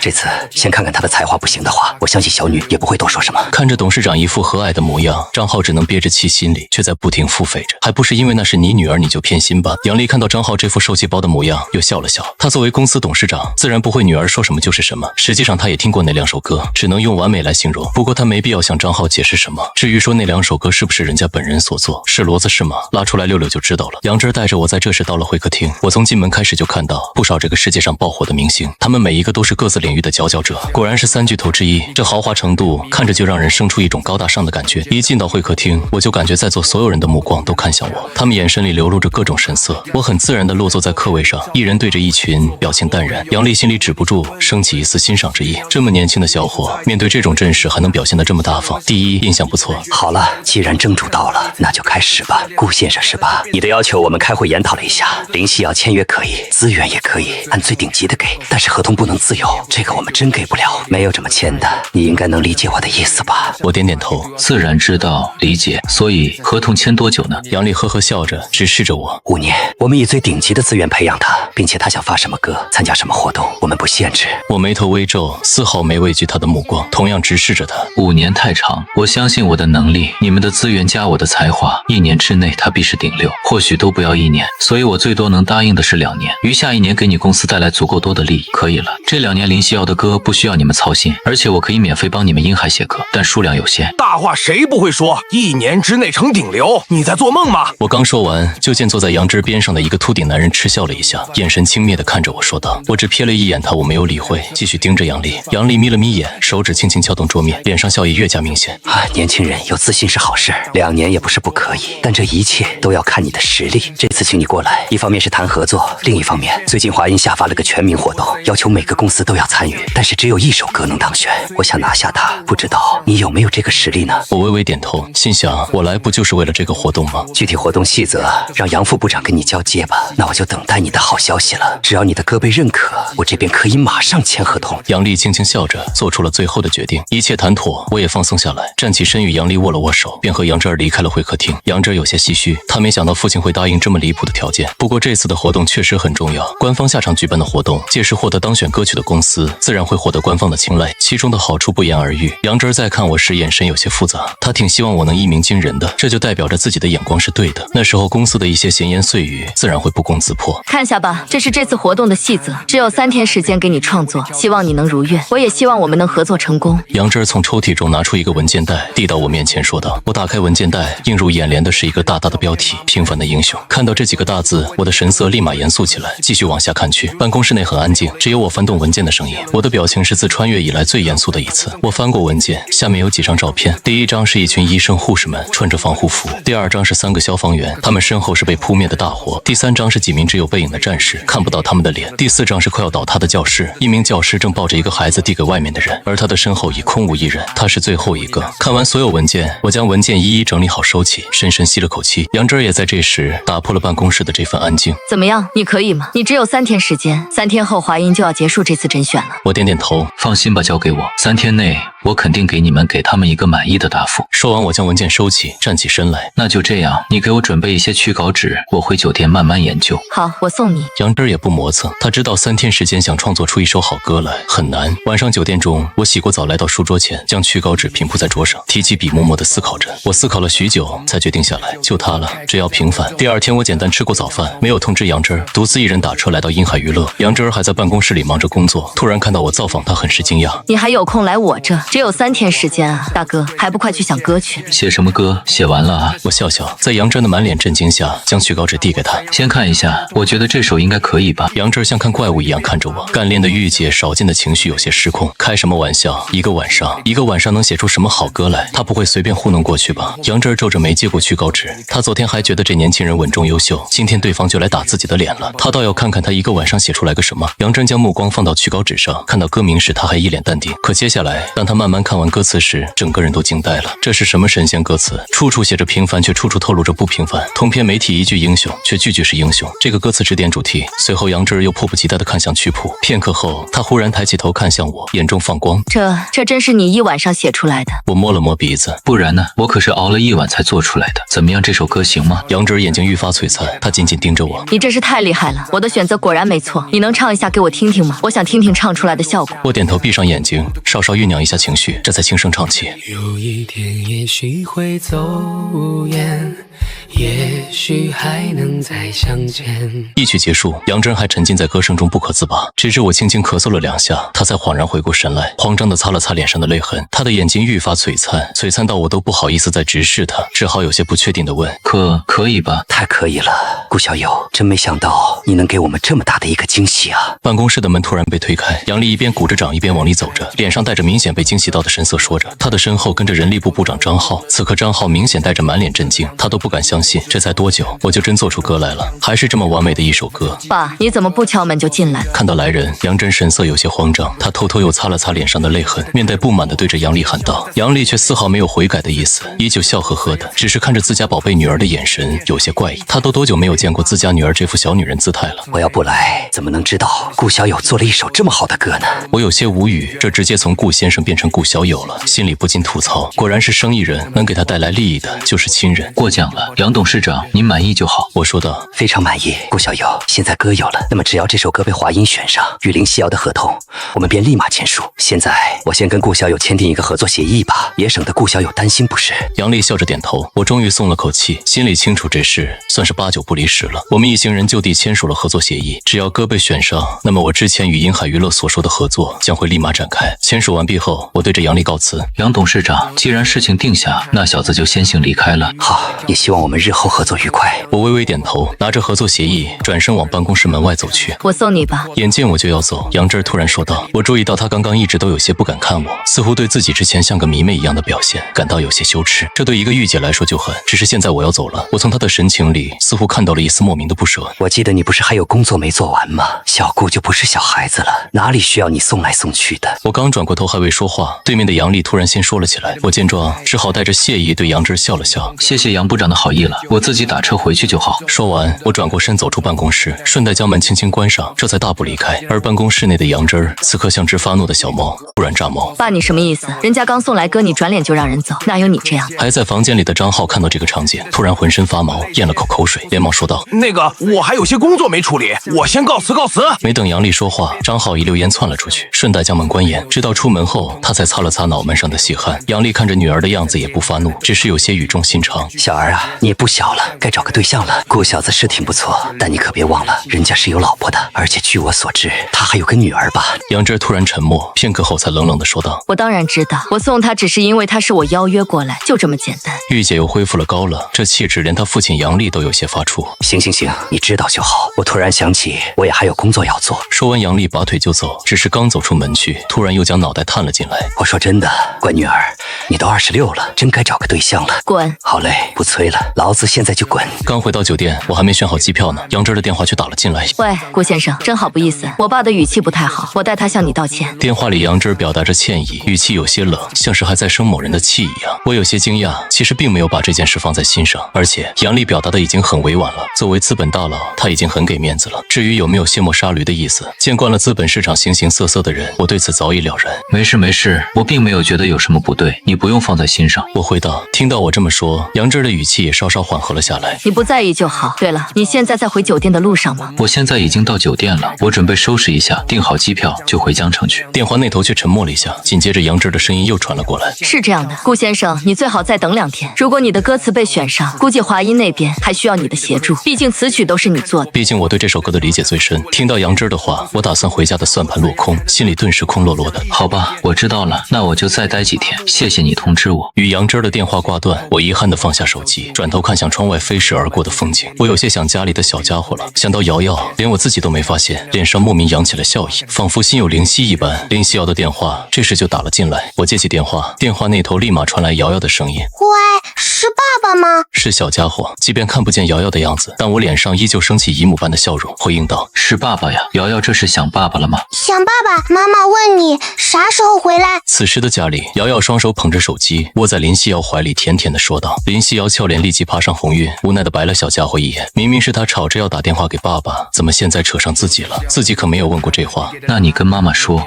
爸爸还要再过几天才能回去呢。我偷偷笑着，心里猜想，肯定是这小家伙想要我回去了，却搬出林夕瑶来。瑶瑶听到这话，明显有些不高兴，在电话里哼哼唧唧的。我嘴角微微翘起，换了个舒服的姿势，趴在床上，问道：瑶瑶，今天有没有好好吃饭呢？瑶瑶听到这话，立马抬头看了一眼自己的妈妈，然后像是做贼一般低着头，小声地说道：有哦，可是瑶瑶更想吃爸爸做的饭。小家伙的语气极为认真，认真到将偷听的林夕瑶都给气笑了。这么小的年龄就会告状了是吧？拐着弯说自己做饭不好吃，然后林夕瑶就听到电话那头我的哈哈大笑声。刹那间林夕瑶的脸更红了，她一把抢过手机。好了，今天和爸爸的聊天到此为止。喂，那不是我问的。我知道的，家里还好吧？我听到她的辩解，笑着回答。林夕瑶只感觉更气了，她是不是在憋着笑？很好，你这才出去了1天而已，能有什么事？好了，不说了，挂了，我要做午饭了。喂，你不能这样，我还没和小家伙聊够呢。再见。林夕瑶却没有给我这个机会，直接挂断了电话。她的脸现在滚烫一片，再聊下去，她怕她想揍人了。见瑶瑶还满脸遗憾地盯着手机，林夕瑶决定今天中午就做瑶瑶最不喜欢吃的小青菜了。对的，小孩子不能挑食。我听到听筒里传来的忙音，遗憾的同时脸上却依然挂着笑。这还是第一次见到林夕瑶有这样的小情绪呢。之前的她总给我一种说不上来压抑的感觉。怎么说呢？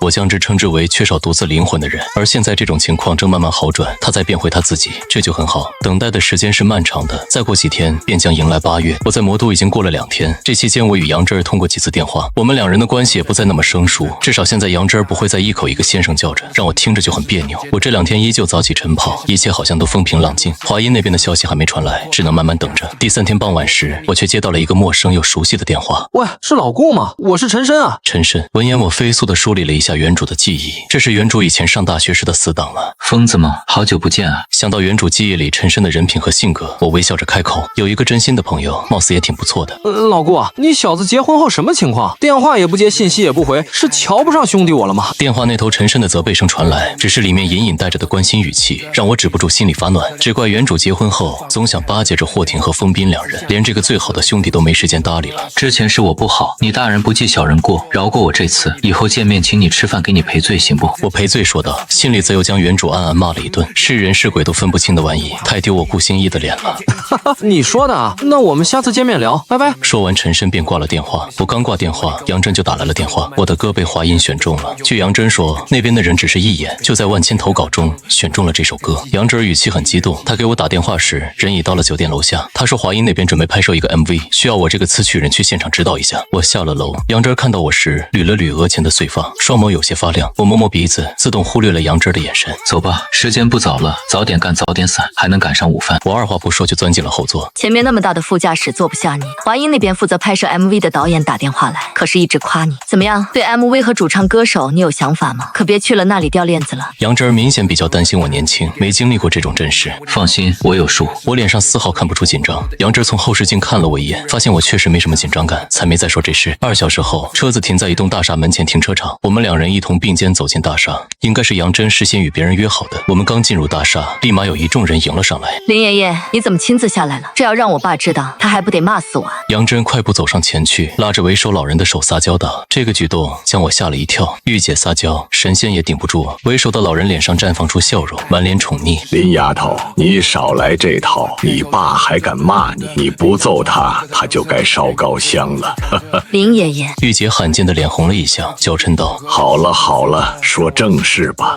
这位就是霍小友吧？果然英雄出少年，一表人才。老爷子好，承蒙夸奖哈，我是顾兴义。”我礼貌地对着老人点点头。好，又有才华又有礼貌，不愧是能写出这首歌的人。我是负责这次 MV 的导演林思礼，你要是不嫌弃的话，也跟着林丫头一起喊我林爷爷就好。林爷爷，那小子就却之不恭了。我脸上始终带着淡淡的笑容。好，小顾啊，那咱们就上楼去吧。林思礼非常高兴，连称呼都变了。他直接拉起我的手往电梯里走去，一点也没有介绍他身后其他人的想法。我只能被迫跟上，但我还是与那些中年人点头示意了一下。电梯直接升到了20层，刚出电梯，林思礼就将我拉进了录音室中。小顾，听林丫头说你唱得很好，你先唱一下可以吗？我们收到这首歌到现在还没听过呢，主唱也没定下来。好的，我点头答应。小顾，清唱还是钢琴吧？这首歌只用钢琴伴奏就好。好。谈起正事来，林思礼明显认真了许多。他将我一个人放在录音室，其他人都带了出去。随着工作人员将麦克风开启，一群中年人也都翘首以盼。我走进录音室坐下，酝酿着情绪。进入工作状态后，整个人都变得很认真。外面人看来，录音室里面我的表情肉眼可见的变化了。林思礼见此点点头，这才是纯粹的音乐人吗？里面我开始弹奏钢琴，只要平凡的前奏也随之响起。外面一众人顿时都屏住了呼吸，听着钢琴声，眼睛都不眨一下的看向里面。在这里或在对岸，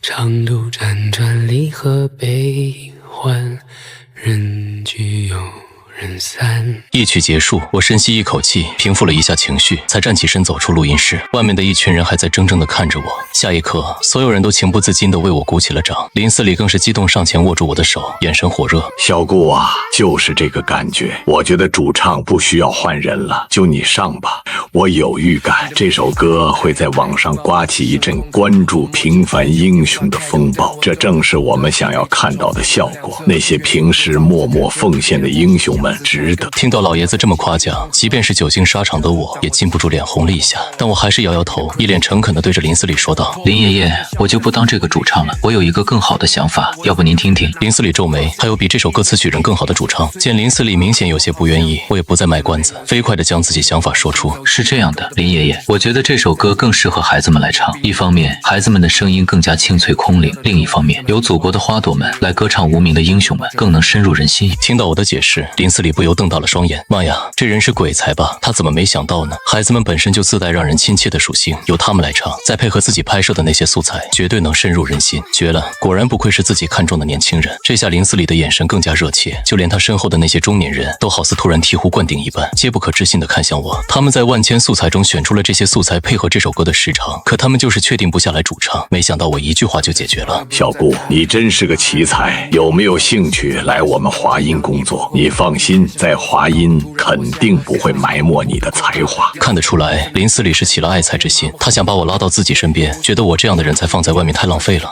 别，林爷爷，我就一咸鱼，这次能帮上你们忙，我已经很知足了。我连连摆手拒绝。林思礼无语，现在咸鱼都是这样的吗？不过他也没强求，反正你人就在这也跑不了，以后真有这种机会再找你就是。等我从华音大厦走出，时间竟然已经来到下午1点，现在我整个人脑子都是胀胀的。那些家伙一谈论起工作来，一个个积极的不行，简直堪比工作狂。最后还是杨真撒娇说要去吃中午饭，我们俩才逃脱出来。顾兴义，你是不是该请我吃顿饭，与华音共创，要发财喽？杨真罕见的俏皮了一下，吐了吐舌头打趣道：“这个御姐越来越没有御姐的样子了。”我挑了挑眉，你一个家大业大的人，还要宰我这个平头老百姓啊？好意思吗？小气。杨真白了我一眼，气鼓鼓的先上了车。我笑了笑，赶紧跟上。和这个御姐越熟悉，越能感觉到她性格真的很好，丝毫没有初见时的那种压迫感，典型的外冷心热。最后我还是没能逃掉这顿饭，让杨真美滋滋的子蹭了一顿大餐。吃过饭后，杨真载着我来到银海娱乐。这次来这里是拿合同，也是我最初的目标。林夕瑶的签约合同。我们俩坐上电梯，不知道为什么，我突然感觉杨真兴致好像不太高的样子，整个人蔫蔫的。明明这货刚蹭了一顿大餐，我真是不理解，女人的心思太难懂了。出了电梯，径直来到杨丽的办公室，她早已在办公室里等候多时，合同也已准备好放在桌上。她脸上带着万年不变的笑容，看着推门而进的我，说道：“顾小友合作愉快，合同在这儿，你看看还有什么需要补充的吗？”我点点头，在办公桌前坐下，当面看起合同来。合同很正规，1式3份，只要林夕瑶签上字，就立即生效。合同内容也与之前说的一样，银海娱乐会给林夕瑶最顶级的资源，最大程度的自由。就一句话，林夕瑶自己想做什么就做什么，没人能强迫她。而这也正是我想要看到的。合同的周期是2年，之后续不续约全看林夕瑶自己的意思。合同全部看完，我将其收起，站起身，伸出手与杨丽握了握。谢谢你，杨董事长，合作愉快。能够给出这样的合同，我对他杨丽的观感也好上不少。至少他不会像其他黑心资本家一样，开出的合同中处处是陷阱。不用谢，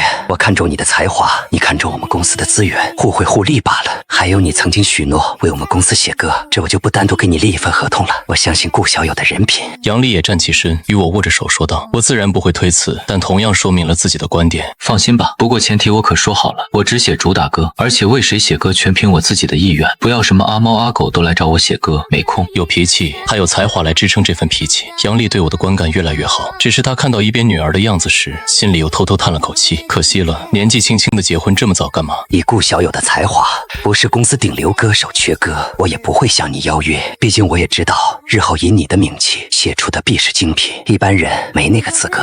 双方合作愉快达成。杨丽这时突然话头一转：“现在合同拿到了，顾小友准备什么时候回去？”我不知道他这么问是什么意思，但还是立即回答道：“我准备现在回酒店收拾一下订机票，一会儿就走。毕竟这里的事已经不需要我了。杨董事长还有什么事要交代吗？”“没有，那我祝你归途顺利。”杨丽忙笑着说道。只是这笑容在我眼里看来，怎么听到我要走，她突然那么高兴呢？没做多想，我起身告辞。杨真将我一直送到酒店门口，没有跟上去。从进入银海娱乐之后，她的兴致好像一直都不太高。顾心意，去机场我就不送你了，你自己去吧，我还有点事，先走了。我转头摆了摆手：“好，路上小心。”随后扭头往酒店里走去。杨真看着我的背影，莫名有些生气，一脚油门离开了这里。终于可以回家了，好想我的小宝贝啊！我飞快地收拾好自己的行李，订机票、退房、打车，一气呵成。下午6点，江城，我手中拎着满满的礼物，迈步走入熟悉的破旧小区，脚步竟也更加轻快起来。直到我推开久违的房门，客厅里静悄悄的，林夕瑶和瑶瑶好像都不在家里，没有立即见到想见的人，我心里隐隐有些失落。然而下一刻，主屋的门突然被推开，林夕瑶揉着迷蒙的双眼，俏生生地走了出来。在见到我的第一时间，她猛地惊醒，不自觉地睁大眼睛看着我。她此刻穿着吊带睡衣，其中一只吊带脱落到了手臂处，头发睡得乱糟糟，微张着小嘴，活脱脱一副睡美人的姿态映入我的眼帘。我们两人同时愣住，在夕阳的余晖下，就这么静静地看着对方。然后我的脸上逐渐绽开灿烂的笑容，开口道：“我回来了。”林夕瑶的脸色慢慢升起红润，站在原地不知如何是好，心里有些慌张，却又有那么一丝丝甜蜜涌来。她低下头轻声回应，还不忘下意识地将掉落在手臂的吊带悄悄拉到肩头。对了，这个给你。我从背后突然拿出一束薰衣草，回来路边正巧看到有人在卖，闻着挺香，我就顺手买了一束。林夕瑶抿了抿嘴，她上前从我手中轻轻接过这束薰衣草，脸上已是爬满红霞。这是她收到的我送的第一束花，薰衣草，花语是救赎与希望，她很喜欢。谢谢。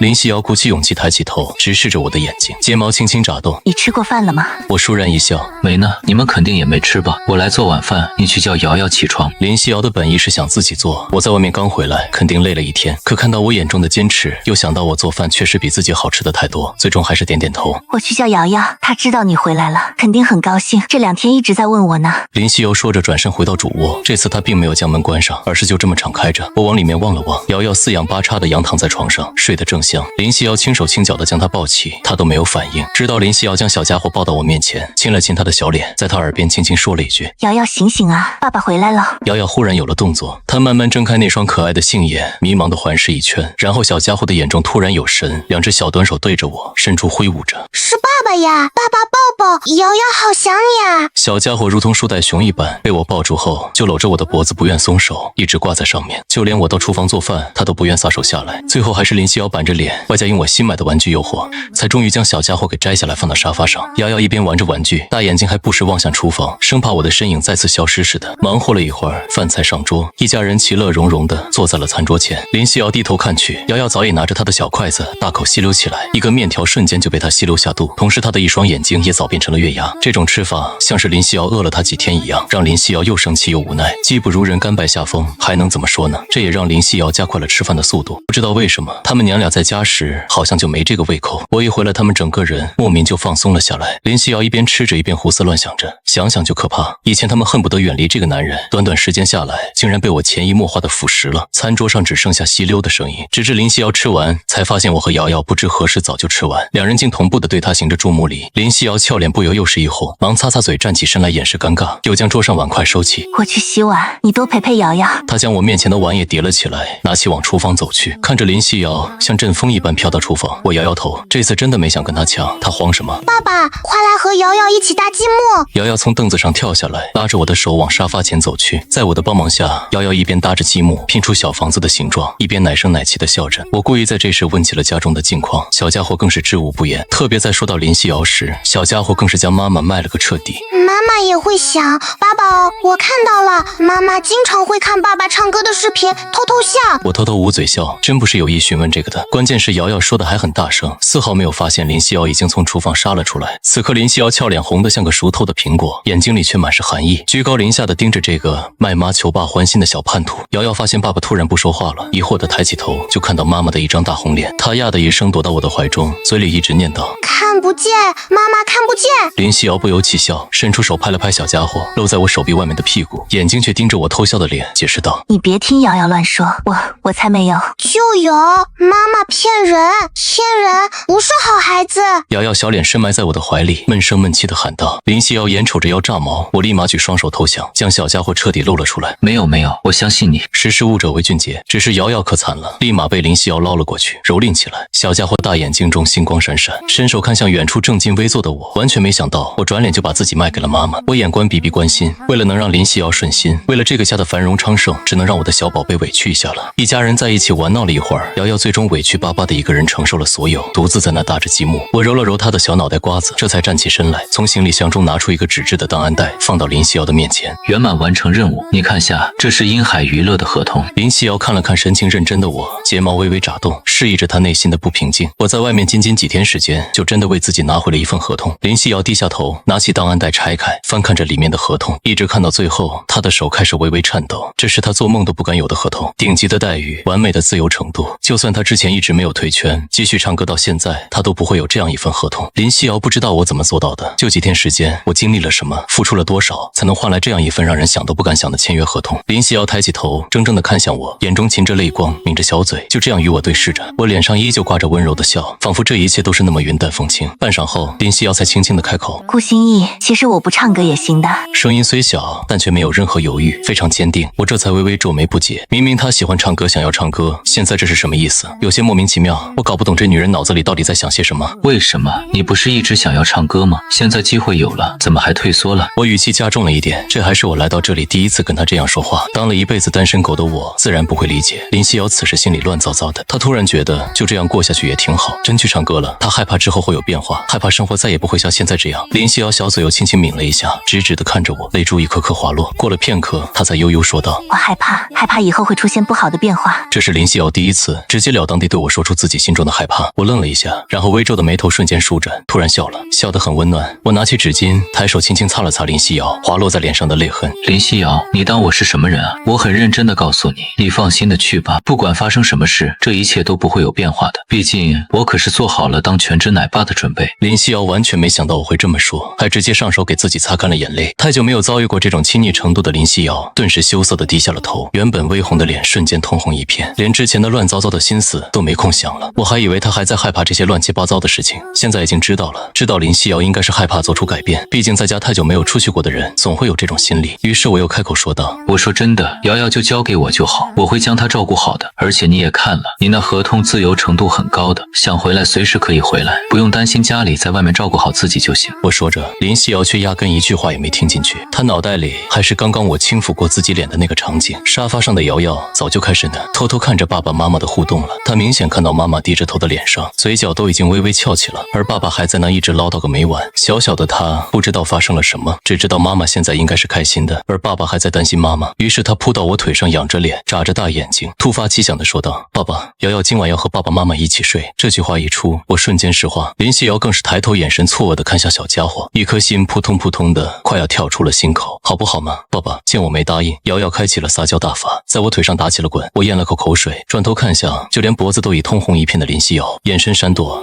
这得问你妈妈同不同意啊？这要让我怎么回答？林夕瑶羞涩到有些崩溃，她慌乱地站起身，往卫生间走去。我困了，先去洗漱，准备睡觉了。林夕瑶仓皇逃跑，客厅里只剩下我与瑶瑶，大眼瞪着小眼，我已经麻着，完全不知道该怎么办。倒是瑶瑶从我腿上蹦起来，抱住我的脖子。妈妈说了，爸爸准备好就行。林夕瑶有这么说。我转头看着紧闭的卫生间门，隐约能听到里面洗漱的声音，那就可以吧。我深吸一口小家伙身上的奶香味，给自己壮了壮胆子，心里告诉自己，这完全是为了瑶瑶，不是因为别的。过了好一会儿，林夕瑶才从卫生间里出来，不动声色地回了卧室。经过客厅时，就连看都没有往沙发这边看上一眼。我这才抱着瑶瑶站起身，来到卫生间里帮着小家伙洗漱完，自己又简单洗漱了一下，这才抱着小家伙出来。直到此刻，我的心才开始飞速跳动。从客厅到主卧，短短的距离，我好像走了许久，直到脚步彻底踏入卧室，我的脑袋已经空白一片，两辈子也没经历过这事啊。此刻很想寻求帮助，我该怎么做？林夕瑶已经钻进被子中，好似睡着一般，侧着身子面朝里面，看不清她此时的具体模样，只是她那晶莹红润的耳垂显示出她现在的状态。我把门轻轻关上，关门声让林夕瑶的身子小幅度抖了一下，但她依旧没有起来。我现在已经彻底摆烂了，都这样了，再紧张也没用，躺平就好。这样想着，我心态确实轻松了不少。将瑶瑶放到中间，我在床的另一侧坐下，搂过瑶瑶，开始给她讲睡前故事。今天爸爸给瑶瑶讲白雪公主的故事。很久以前，有个像瑶瑶一样可爱的小公主，她的皮肤像雪一样的白嫩。我温柔的话语声在房间里回荡，林夕瑶睫毛微微动了动，那颗剧烈的心也随着故事的展开慢慢平静下来。到后来，她竟不知不觉睡着了。与她一样，瑶瑶也在我的故事中慢慢睡着。夜色已深，我见他们的呼吸慢慢平静下来，这才关上灯，钻进被子中躺了下来。枕头上都是那熟悉的淡淡清香味。我第一次知道，原来女生的枕头是这么香的。搂了搂身边的瑶瑶，伴随着香味，我也很快熟睡了过去。一夜无话。第二天，我的生物钟依旧准时，清晨6点我就醒了过来，下意识地搂住怀里柔软的娇躯，然后猛然呆住。瑶瑶什么时候这么大了？我咽了口口水，眼睛往被子里看去，我的怀里哪还有瑶瑶的身影？不是小家伙，而是林夕瑶。我彻底傻眼，啥时候的事？她怎么钻我怀里了？淡淡的清香萦绕在我的鼻尖，怀里的娇躯柔软温热，我的道心瞬间破碎。我不自觉地俯下身子，直到贴近林夕瑶的俏脸，就这样停住，做着剧烈的思想斗争。然后我看到她长长的睫毛轻轻眨动，吓得我赶紧再次坐直身子，悄悄地抽回被她压在脖子下的手臂，弓着腰，我小心翼翼地下了床，窜出了卧室。到了卫生间洗漱，我满脸挫败，这大清早的也太折磨人了。我不知道的是，在我刚刚走出卧室后，床上的林夕瑶竟睁开了好看的杏眼，微微松了口气，她捂着发烫的脸缩进被子中，一副见不了人的模样。就在我坐起身的时候，林夕瑶就醒了。她不知道自己什么时候跑到我怀里的，竟然还把我的手臂当成了枕头，就很丢脸。直到察觉到我的呼吸打在自己脸上，她心里才有些恐慌。她想干什么？想偷偷亲自己吗？自己该怎么办？林夕瑶那时候慌得要死，又不敢醒来，只能继续装睡。幸好我及时止住了，要不她真的不知道该如何去面对我了。只是当我真抽身离开后，她又隐隐感觉有些失落。林夕瑶不知道自己有没有准备好，只知道自己心里乱得很。过了许久，钻进被窝中的林夕瑶才深深吐出一口气，顺其自然吧，一直窝到8点。林夕瑶听到外面再次开门的动静，才从床上爬起，收拾一下走出房间。我已经到了厨房准备做饭，看到林夕瑶出来，我表情有些不自然地打了声招呼：早啊。林夕瑶的表情也有些不自然，她甚至都没抬眸看我，只是轻轻回应了一声早。说完便走进卫生间洗漱。我没有多想，继续转过身做早饭。没想到林夕瑶很快便洗漱完毕，径直来到了厨房。我帮你一起做吧。林夕瑶表情自然，熟练地接过我手中的盆，帮我淘着米。我只是稍稍愣了一下，很快便反应过来，欣然接受了这份好意，侧过身开始洗菜。两人很有默契，像是在一起生活了多年的夫妻一般。20分钟后，金灿灿的小米粥与2碟小菜顺利出炉。我摘下围裙洗了洗手，自然地走进主卧，将已经睡到床角的瑶瑶叫醒捞起。一家人愉快地吃了一顿早饭后，我看向林夕瑶说道：对了，你是8月初去滨海娱乐报道吗？闻言，林夕瑶也坐到沙发上，一双美眸轻眨。在这之前，我要先去接回乐乐，再去找云姐。他们若是知道我能重新复出的话，肯定会很开心的。林夕瑶说着，脸上由衷露出笑容。之前贸然退圈，她最对不起的就是这2人。如今就算不为了自己的梦想，为了他们2人，自己也要努力才对。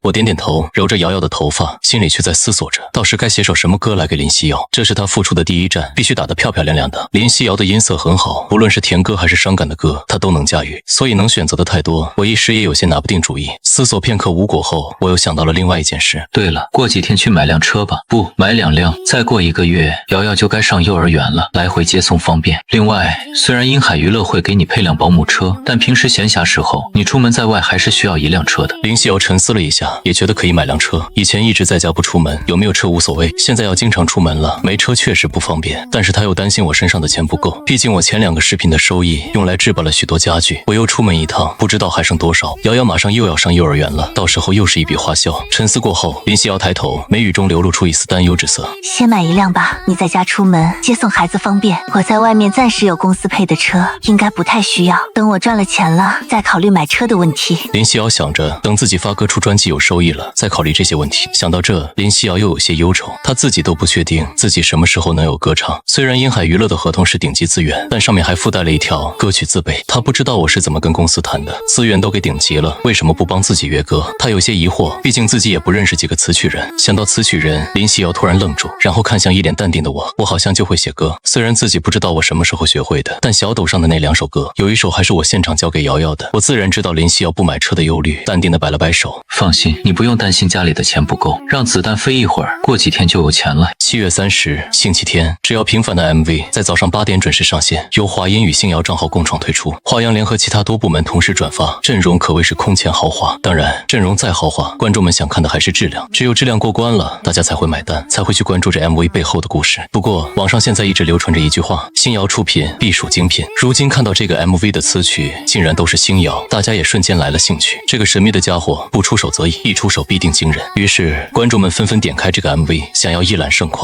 直至音乐和最后一张素材消失，星瑶的身影都没出现，我依旧是那么神秘，但所有人都满足了。这些素材，这个视频里的一个个身影，深深地烙印进所有人的心中。甚至正片发出许久，都没有一个人点赞，没有一个人评论，大家好像都集体消失了。此刻，华音的会议室中，林思礼一直在看着网上的实时数据，他不明白为什么同时有1亿多人在看，却没有一个点赞。难道大家对这个视频不认可吗？林思礼有些失落，他擦了擦微红的眼眶，有些难以接受这样的情况。然而下一刻，只见这个视频的数据突然起飞，点赞数与评论数更是如洪水般爆发，一发不可收拾。这是小有史以来第一次在如此短的时间内，数据以喷井式上升着，仅仅几个呼吸间，点赞数从10万飙到500万，然后1000万、2000万。平台迎来了他的历史首次卡屏。即使是这样，好像丝毫也阻挡不了广大网友们的点赞评论。他们从刚开始对华音推出的这个 MV 感到好奇，在看到是星瑶作词作曲时又是期待，但是现在完全看过后，他们彻底为之动容。共情是每一个人现在心底最直观的感受。这个视频也从末尾直接冲上来了热搜，牢牢占据小豆热搜榜第一。华音的会议室中猛然爆发一阵欢呼声，林思礼也激动地握紧拳头，无言地看着飞速上涨的数据。原来大家不是没有感触，是还没来得及消化这份感触。时间又过去半个小时，这份热度不仅是甚至扩散到了微博，微博热搜清一色都是这个 MV 的话题。广大网友不断讨论着，不知是哪个网友最先看到华音平台上传了纯享版只要平凡的音乐，而且设定为免费。这一时间，在看过 MV 的所有人都冲到华音平台下方打分、下载、收藏，一键3连。这一天内，整个华国娱乐圈都为之震荡起来。无论哪个娱乐公司或是个人，都在看过这个视频后默默的转发。这样的热度，他们无比羡慕，可又羡慕不来。他们只能跟着默默的蹭着热度，强行卖一波人设。而此刻，窝在我怀里低声抽泣的林夕瑶，拿着我的衣角，将眼泪和鼻涕都抹在上面，委屈巴巴的小可怜模样，惹得我一阵心疼。不就是看个视频吗？哭就哭了，怎么还委屈上了？林夕瑶终于知道我前几天在外面忙些什么了，创作出这样一首歌与华音合作，帮自己拿下那份不现实的合同。我到底经历了些什么，他都不知道。他委屈的是，我在外面做了那么多事，回来都没告诉自己。我有没有因为这个事在外面吃亏？有没有给人甩脸色？又是耗费了多少精力去创作出这样一首歌？与此同时，江城市中心天美娱乐分部，江倩脸色阴郁的仿佛能滴出水来。他的经纪人袁杰同样脸色很差，房间内气氛沉闷，只有赵乐乐在不远处偷偷的笑，很是幸灾乐祸的样子。江倩瞥了一眼自己的经纪人，她越发觉得这个年老色衰的女人真是没用。袁姐，我的歌不是原定7月底在华音上线，现在怎么回事？歌被撸下来，让我8月初再上线。公司的宣传都做出去了，我刚买的热搜，他们倒好，不声不响的将我的歌延期不说，更是霸占了所有热搜。袁姐，这事一直都是你负责，你要给我个解释。袁杰脸色更加阴沉，出了这样的事，他本就心情不好，现在江倩还跟自己大喊大叫，一时间他心里更是气愤。你跟我要解释，有本事找华音去，跟我发什么脾气？谁知道从哪儿窜出来个星瑶，一首歌愣是让华音的 MV 提前上线。若不是还要靠江倩吃饭，袁姐压根都不想理他。那现在怎么办？江倩语气依旧很冲。袁姐皱眉，他们现在是一条绳上的蚂蚁，还不能翻脸。她邪笑了一声，我们这样做。闻言，江倩也知只能如此。她在心里将星瑶暗暗咒骂一通，都是她将原本属于自己的热度抢走。当江倩转过脸，看到不远处正捂嘴偷笑的赵乐乐时，顿时更气不打一处来。赵乐乐，没看到这边乱成什么样子了吗？还不快过来收拾！声音尖锐刺耳，让赵乐乐忍不住掏了掏耳朵。哎，不好意思啊，我今天合同到期，已经递交离职手续了，老娘不伺候了。赵乐乐说着大笑起来，坐在椅子上翘着腿，悠闲地喝着茶。江倩唰的一下站起身，指着赵乐乐，脸色一阵青一阵白，半天也没能说出一句话来。此时吃过午饭，我们一家三口开开心心地打车出门。下午我们准时到了 4S 店。欢迎光临，先生女士，有比较中意的车型吗？负责接待的销售员眼睛放光，他有着几年的销售经验，这样一家三口来看车的80%能够成交。我点点头，在家时与林夕瑶两人提前研究了一下，最后选好了车型才过来的。有 H9 吗？顶配？有的，有的。一听到我果然有中意的车型，销售员眼睛更亮。H9 顶配最便宜的落地下来也得要30个多个。先生，我们这边 H9 顶配正好有现车，而且是2辆，一辆流沙金色，一辆龙胆紫色。您看，您先看哪辆？销售员一边说着，一边带着我们三人往店里面走去。龙胆紫吧，看着更深邃一些。这也是我们在家早就商定好的，龙胆紫更显贵气，林夕瑶出门在外也不会太失面子。先生真有眼光，龙胆紫确实更适合您夫人的气质。销售员一边说着，一边将我领到车前介绍道：“这就是 H9 龙胆紫色顶配，先生坐进去试试。”我摇头笑了一声，我就不坐了。夕瑶，瑶瑶给我抱着吧，你试试。我看到林夕瑶在看到这辆车时，眼睛明显亮了起来，显然她对这辆车挺满意的。林夕瑶有些害羞，双颊都有些微微发红，但她还是鼓起勇气将小瑶蒙递给了我，坐了进去。她以前也幻想过她会有一辆属于自己的车，没想到今天竟然实现了。车子很好，线条优美又不失霸气。看到林夕瑶有些爱不释手的样子，我更加开心，豪气地掏出我的银行卡和驾驶证递给销售员。就这辆了，全款刷卡。销售员嘴角都快咧到耳朵边。好的，先生，我一定会给你最大的优惠。等等，我去准备材料。我没等多久，销售员就带着购车合同和各种材料回来了。几人走到休息区桌前坐下。先生，全款的话，我们这边可以给到您38.5W 的价格，保险与上牌全包，并且送您全套汽车座套与车衣，明天就能提车。我点点头，二话不说输入密码，刷卡付款。所有手续结束，我与销售员约好明天上午过来提车，然后乐呵呵地离开了 4S 店。回到家中已是下午5点，刚到家的我接到了杨枝打来的电话。喂，大才子，恭喜你啊！现在网上铺天盖地都是那首 MV 与你的新闻，你这下彻底火了。同喜同喜，我可没那么想出名，倒是你们公司这次肯定获得不少好处吧？我笑道。那还不是托你这个大才子的福。说正事，林夕瑶什么时候过来报道？电话那头，杨真调侃了我一句，然后笑着问道。我看了看沙发上正支棱起耳朵悄悄偷听我电话的林夕瑶，笑了笑。过2天吧，最迟3号，家里还有些事处理完就过去。好，那我就在此恭候她的大驾了。杨真心里很好奇，能让我这样为她奔波的女人到底会是个什么性格。4S 店的效率很快，第二天上午10点，销售员就打电话来通知，车子已经上好牌，办好保险，随时可以提车。提车的任务交给了林夕瑶，我没有和她一起去，而是留在家中照看着瑶瑶。一路到达 4S 店，林夕瑶成功提到车，尝试驾驶了一下后，她便驱车前往市区。她要去找乐乐和云姐，把他们一起带去滨海娱乐。林夕瑶已经做好打算，明天就去滨海娱乐报道。虽然我说可以晚些再去，可她并不想，她也有自己的小心思。除了唱歌是她的梦想之外，她也不想像只花瓶一样只会依靠着我。此刻林夕瑶并不知道赵乐乐已经离职，她开车到达天美娱乐大厦的不远处，才给赵乐乐打去电话。她想给他一个惊喜。电话很快被接通，林夕瑶脸上带着笑，就连声音都明媚了许多。乐乐，你猜猜我在哪？赵乐乐正在自己的出租屋中收拾着东西。离职之后，他打算打道回老家，他已经想好了。也正是这时，他接到了林夕瑶的电话。夕瑶姐，你不在家还能在哪？笨蛋，我在你公司楼下了，快下来，我有事情跟你说。啊，那夕瑶姐你等一会儿，我马上到。赵乐乐一下子有些慌张，夕瑶姐怎么跑自己公司楼下了？他一时有些不知道该怎么跟林夕瑶说自己离职要回老家的事。幸好赵乐乐租的房子离天美娱乐大厦不远，不一会儿，他便气喘吁吁地跑到了楼下，左右张望着，直到他听到一声乐乐，我在这。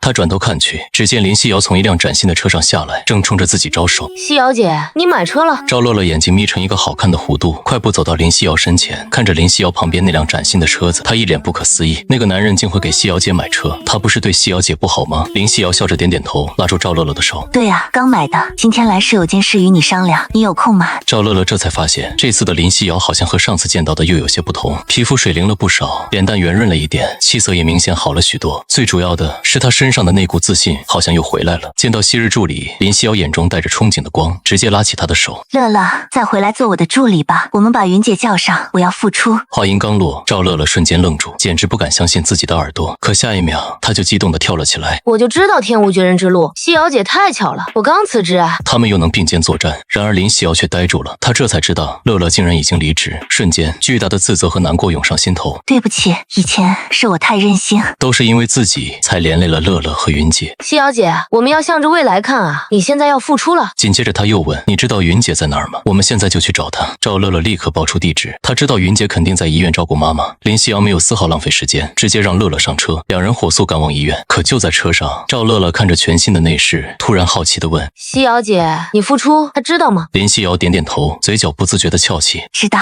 这次复出还是他帮我谈的合同呢，而且这车也是他给我买的。一句话直接让赵乐乐惊得小嘴微张。他帮你谈的合同？怎么可能？夕瑶姐，你不会骗我吧？林夕瑶却摇摇头，抛出更重磅的炸弹。是真的，他帮我谈的鹰海娱乐的合同，而且是最顶级那种。赵乐乐彻底傻眼，他怎么也想不通，那个男人怎么可能谈下顶级合同？见他不说话，林夕瑶继续说：“他现在对我真的挺好的，你不要再用那种态度对他。”赵乐乐这才回神，撅着嘴打趣：“夕瑶姐，霸气护肤哦，我吃醋了，哄不好那种。”林夕瑶俏脸一红，却没有反驳。很快，医院到了，站在住院部302病房门口，林夕瑶心里忐忑不安。可当她敲开门，看到云姐的刹那，眼泪险些夺眶而出。原本一头青丝的云姐，竟然生出了白发，坚韧的脸上写满沧桑，这个样子竟和之前的自己如出一辙。云姐在见到林夕瑶时，也彻底愣住，怔怔地看着她。两人对视，一时无言。还是赵乐乐最先跑进去，打破僵局：“云姐，我和夕瑶姐来找你了。”云姐这才反应过来，慌张地搓着手：“来了怎么也不提前说一声？你看我这个样子。”她强撑着笑容说：“妈妈身体还好，再做一次手术就能痊愈。”可那笑容里却藏着一丝苦涩。她已经山穷水尽，外面还欠着10来万，下次手术的钱她拿什么交？林夕瑶走进病房，低着头咬着唇，像个做错事的孩子。云姐却走近她，拉着她的手，脸上露出欣慰的笑：“夕瑶，你能来见我，我很开心。见到你现在这样，我更开心，说明你过得还不错。以前云姐拦着你，也是为你好，你别往心里去。”这一刻，林夕瑶再也绷不住：“云姐，对不起。”她猛地扑到云姐怀中，眼泪如雨滴般滑落。云姐轻轻拍着她的后背，柔声安慰：“不用道歉，哪有妈妈会怪自己孩子的？我是真的把你当我女儿来对待的。”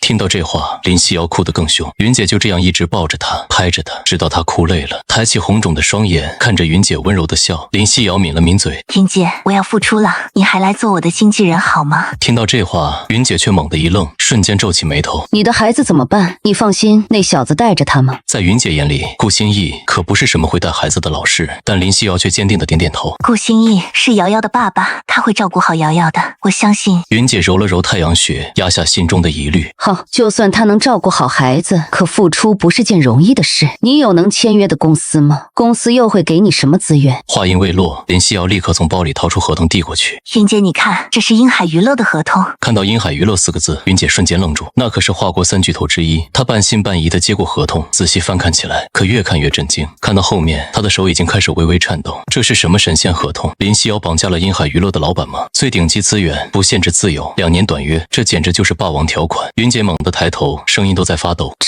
这是真的？”“当然是真的，上面还有鹰海娱乐的账呢。”林夕瑶赶紧解释，生怕她不信。可云姐彻底呆住了，直愣愣地看着她。这份合同里的条款，她做经纪人这辈子都没见过，太离谱了。鹰海娱乐疯了吗？云姐，明天我就要去报道了。林夕瑶见她还不信，只好再次强调。这下云姐终于信了，但脸上的震惊却丝毫未减。夕瑶，你老实告诉我，你是怎么签到这份合同的？林夕瑶这才松了口气，脸颊微红。是顾心意去魔都帮我拿来的，他帮鹰海娱乐写了首歌。一句话直接让云姐怀疑人生。顾心意写歌还换来这种逆天合同，这简直是天方夜谭，离天下之大谱。夕瑶，别怪我不信他，他会写歌，就算会写，什么样的歌能值这样一份合同？你可别被他骗了。他真的写歌了。见云姐不信，林夕瑶立刻拿出手机，点开平台上那个叫星瑶的账号。云姐半信半疑地接过手机，一旁的赵乐乐也凑了过来。下一秒，我的天，1亿多的点赞！赵乐乐夸张地地喊出声，又赶紧捂住嘴。这可是病房，云姐也傻眼了。什么视频能有1亿多点赞？紧接着她看到了账号明星瑶，后面还跟着华音共创。星瑶、华音，云姐瞬间茫然抬头，一个荒唐的念头冒了出来。星瑶是顾星逸。赵乐乐也压着声音惊呼：啊，星瑶啊，现在全网最火最神秘的那个家伙。看着两人震惊的模样，林夕瑶脸更红了。对啊，顾星瑶，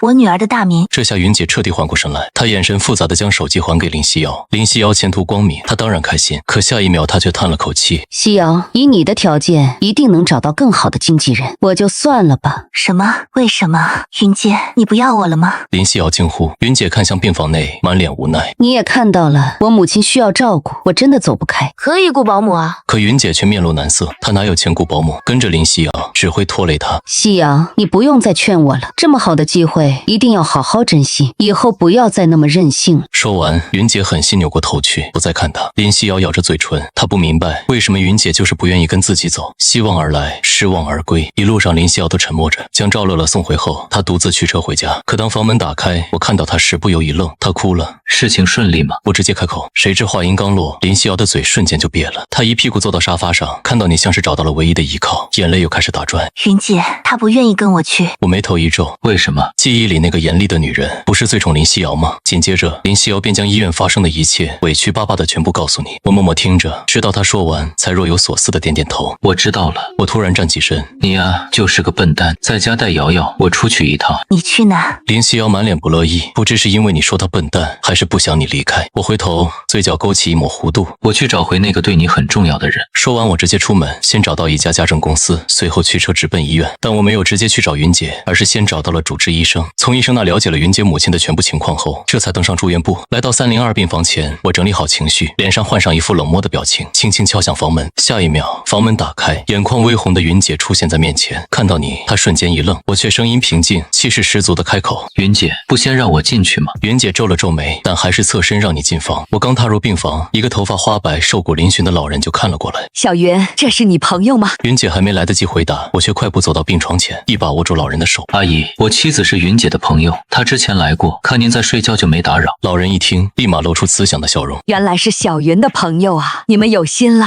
我立刻接话：阿姨，我们有云姐做朋友才是福气。我妻子在家天天念叨云姐的好，我耳朵都要起茧。我话锋一转，开始碎碎叨叨。只可惜这次工作我妻子想和云姐一起，可她心疼您的身体不愿去。您不知道，我妻子回家哭的那叫一个伤心。我身后的云姐脸色猛然一变，在她看来，我就是林夕瑶请来的说客。什么工作？小云，怎么回事？云姐的母亲并不知道女儿的具体工作，一听这话，花白的眉毛立刻皱起。妈，你别听她瞎说，没什么工作。云姐瞪了我一眼，连忙解释，可老人家又不傻，当即反握住我的手。小伙子，你跟我说说，到底什么工作？我故作为难，看了眼云姐，才慢悠悠开口：阿姨，这工作需要出差，我们本想为您雇个保姆，可云姐放心不下，非要亲自照顾您。小云，你这孩子……老人听到这话，立刻转头望向女儿。工作需要出差，你就去啊。妈，云姐急了，心里更是恨死我。我知道她想留在这儿，但根本原因是她走不了。她哪来的钱雇保姆？下次手术的钱都还没着落。就在这时，我平静的开口：云姐，我们出去聊聊。说完，我对老人笑了笑，便转身走出病房。云姐咬了咬牙，只能跟了出去。走廊内，云姐抬头怒瞪着我：你到底想干什么？我却居高临下，仿佛在陈述一个事实。你可以当我是坏人，我只是不想让林夕瑶难过。你不跟她去，她会一直惦记你，到时候10分热情能拿出5分就不错了。我顿了顿，扔出一个重磅炸弹。对了，阿姨下次的手术费我交了，保姆我也联系好了，电话给你，你自己选人。你在施舍我。云姐一声怒笑，我却像个地痞无赖，耸耸肩。你想多了，要还的以后就从林夕瑶给你的工资里扣。我直视着她，一字一句：你和乐乐是林夕瑶带去，跟公司无关，她给你发多少工资我不管，反正这是我的钱，你必须还我。我双手一摊，摆出一副死猪不怕开水烫的模样。反正手术费和保姆钱我都交了，人家也不推，接下来你怎么做我可不管。说完，我没给云姐任何反应时间，转身就走。顾星逸，你别和夕瑶说。当我快到门口时，云姐的声音从背后传来，我头也没回，只是摆了摆手，便快步离开了。走廊里，云姐看着我消失的方向，眼神复杂，许久才返回病房。小云，那个小伙子回去了。老人见他独自进来，拍了拍床边让他坐下。你别怪人家，人不错，妈见的人多，从他眼睛里就能看出他是什么样的人。老人握住女儿的手，语重心长：妈也知道你孝顺，但人的路有很多条，选错了以后会后悔。我的身体不是挺好吗？再做一次手术就能痊愈，医生也说风险不大，去去吧，要是真因为我让你以后后悔，妈心里才真的难过。云姐低着头沉默了许久，终于她轻轻点了点头。而我这边刚回到家，林夕瑶就凑了过来，小脸上写满了求知欲，我却故意不看她，欢快地抱起瑶瑶。瑶瑶，晚饭想吃什么呀？林夕瑶的表情瞬间呆住，她不可置信地看着我从她身边径直走过。爸爸做的都爱吃。小家伙倒是很捧场，完全没注意妈妈已经垮下的小脸。好，那爸爸现在就去做饭。我亲了小家伙一口，转身就往厨房走。顾心意，我生气了。林夕瑶瘪着嘴，满脸委屈，那表情仿佛在控诉我，这家伙竟然对自己视而不见，不知道他在家里等得多心急吗？我转过身，一脸无辜。什么事？这一问，林夕瑶更气了。出门时还温柔地叫人家笨蛋，回来就装傻。他气得一屁股坐到沙发上，抱着胸，扭过头不看我。我笑了，决定不再逗他。明天出门记得带上你那俩忠实保镖，就你这脾气不带他们出去，还不被人家欺负死？林夕瑶眼中瞬间闪着光，这变脸速度让我都惊叹。云姐同意了。你说呢？好了，我要去做饭了，别打扰我。林夕瑶最终没问出我是怎么做到的，因为一问我就装傻，但这丝毫不影响他看我的眼神越来越亮。在他心里大概觉得，自从我改变后，好像就没什么事是我做不到的了。第二天一早，林夕瑶就爬了起来，我也难得没出去跑步，两人默契的在厨房一起做早餐。瑶瑶还在睡，林夕瑶怕看到她醒来，自己会舍不得走。早餐做好，她安静的吃着，我坐在她身边唠唠叨叨的嘱咐：去到那边记得经常打电话，要不瑶瑶会想你。在外面有什么事记得和我说，不要自己傻子似的藏在心里。林夕瑶一口一口喝着粥，听着我的话，心里突然有些怅然若失，有点不想走了。这顿饭她吃得极慢，直到碗都见了底。就在这时，她的手机响了，我提醒她，她才反应过来接起电话。喂，夕瑶姐，我准备好了，云姐和我在一起，你什么时候过来？我等会儿就到，你们再等等。好，那待会儿我家楼下不见不散哦。电话挂断，林夕瑶抬起头看向我，那双杏眼中复杂的神色让我心都颤了颤。我不得不承认，林夕瑶真的很好看。我连忙转过头看向客厅的行李，该出发了，别让人家等急了。我去看一眼瑶瑶就走。林夕瑶收回目光，声音很轻。我点点头，和她一起走进卧室。小家伙正四仰八叉的熟睡，浑然不知妈妈即将远行。林夕瑶俯身在他的小脸上亲了又亲，又将脸埋进他脖颈间蹭了蹭，这才不舍得起身，一步三回头的走出卧室。我默默跟着他，帮他把行李拎上车。看着他坐进驾驶座，我才关上车门，走到一侧。我走了。林夕瑶扭头看我，记得常回家，不然小家伙要闹翻天。知道了。车子启动，突然林夕瑶又转过头来，表情无比认真。顾心意，我喜欢你。话音刚落，没等我任何回应，车子便呼啸而去，一路开到市中心。赵乐乐早已望眼欲穿，他身边的云姐摇摇头，这丫头还是这么急躁。夕瑶姐来了。看到林夕瑶的车，赵乐乐连忙挥手。乐乐，云姐，你们等很久了吧？林夕瑶拉住赵乐乐的手，又歉意地看向云姐。没有很久，主要是这丫头太急。云姐脸上挂着笑，她怎么也没想到三人还有重逢的这一天，而这一切竟然是因为那个看起来像小白脸的男人。云姐，谢谢你能来，没有你和乐乐，我都不知道该怎么办。好了好了，都当妈的人了，还像个孩子。云姐拍拍她的手，神情干练。你应该谢谢你男人才对。不说了，去拿行李吧。这话让林夕瑶瞬间闹了个大红脸，她到现在都不知道我是怎么说服云姐的。三人的行李不多，车子很轻松就装下了。上车后，赵乐乐一挥手，兴奋大喊：走喽，前方的光明大道，我们来了。车子一路向着魔都疾驰。与此同时，魔都鹰海娱乐大厦，杨真早早来到办公室，却一整天都心神不宁。好不容易熬到中午，他算了算时间，立刻下楼。他来到大厦门口，就想看看那个家伙如此宠着的老婆究竟是什么样的人。没等多久，一辆江城牌照的车驶入停车场。杨真眼睛微微眯起，车上下来三个人，一个叽叽喳喳青春活力，另一个年长些满脸宠溺。看到这两个朋友，他就知道林夕瑶的性格肯定不差。接着他将目光投向中间的那个女人，鹅蛋脸，杏仁眸，脸上噙着一抹温柔的笑，看着就让人心疼。怪不得顾心怡那家伙会如此。杨真收拾心情，快步上前。你好，你就是林夕瑶吧？我是鹰海娱乐人力部副部长杨真，欢迎你的加入。你好，我是林夕瑶。林夕瑶的声音软糯，她也在打量这个御姐，气质真好，声音好听，人也意外的干净纯粹。可杨真心里却在想，这么好的一个女人，当初是怎么被顾星逸那笔拐跑的？她罕见的率先移开目光，看向赵乐乐和云姐。这两位是赵乐乐，我的助理；云姐，我的经纪人。林夕瑶认真回答，但她总觉得眼前这个御姐对她很客气，反应却有些奇怪。林夕瑶疑惑的歪了歪头，突然像是想到了什么，眼神暗淡了一些。自带班底啊，也好，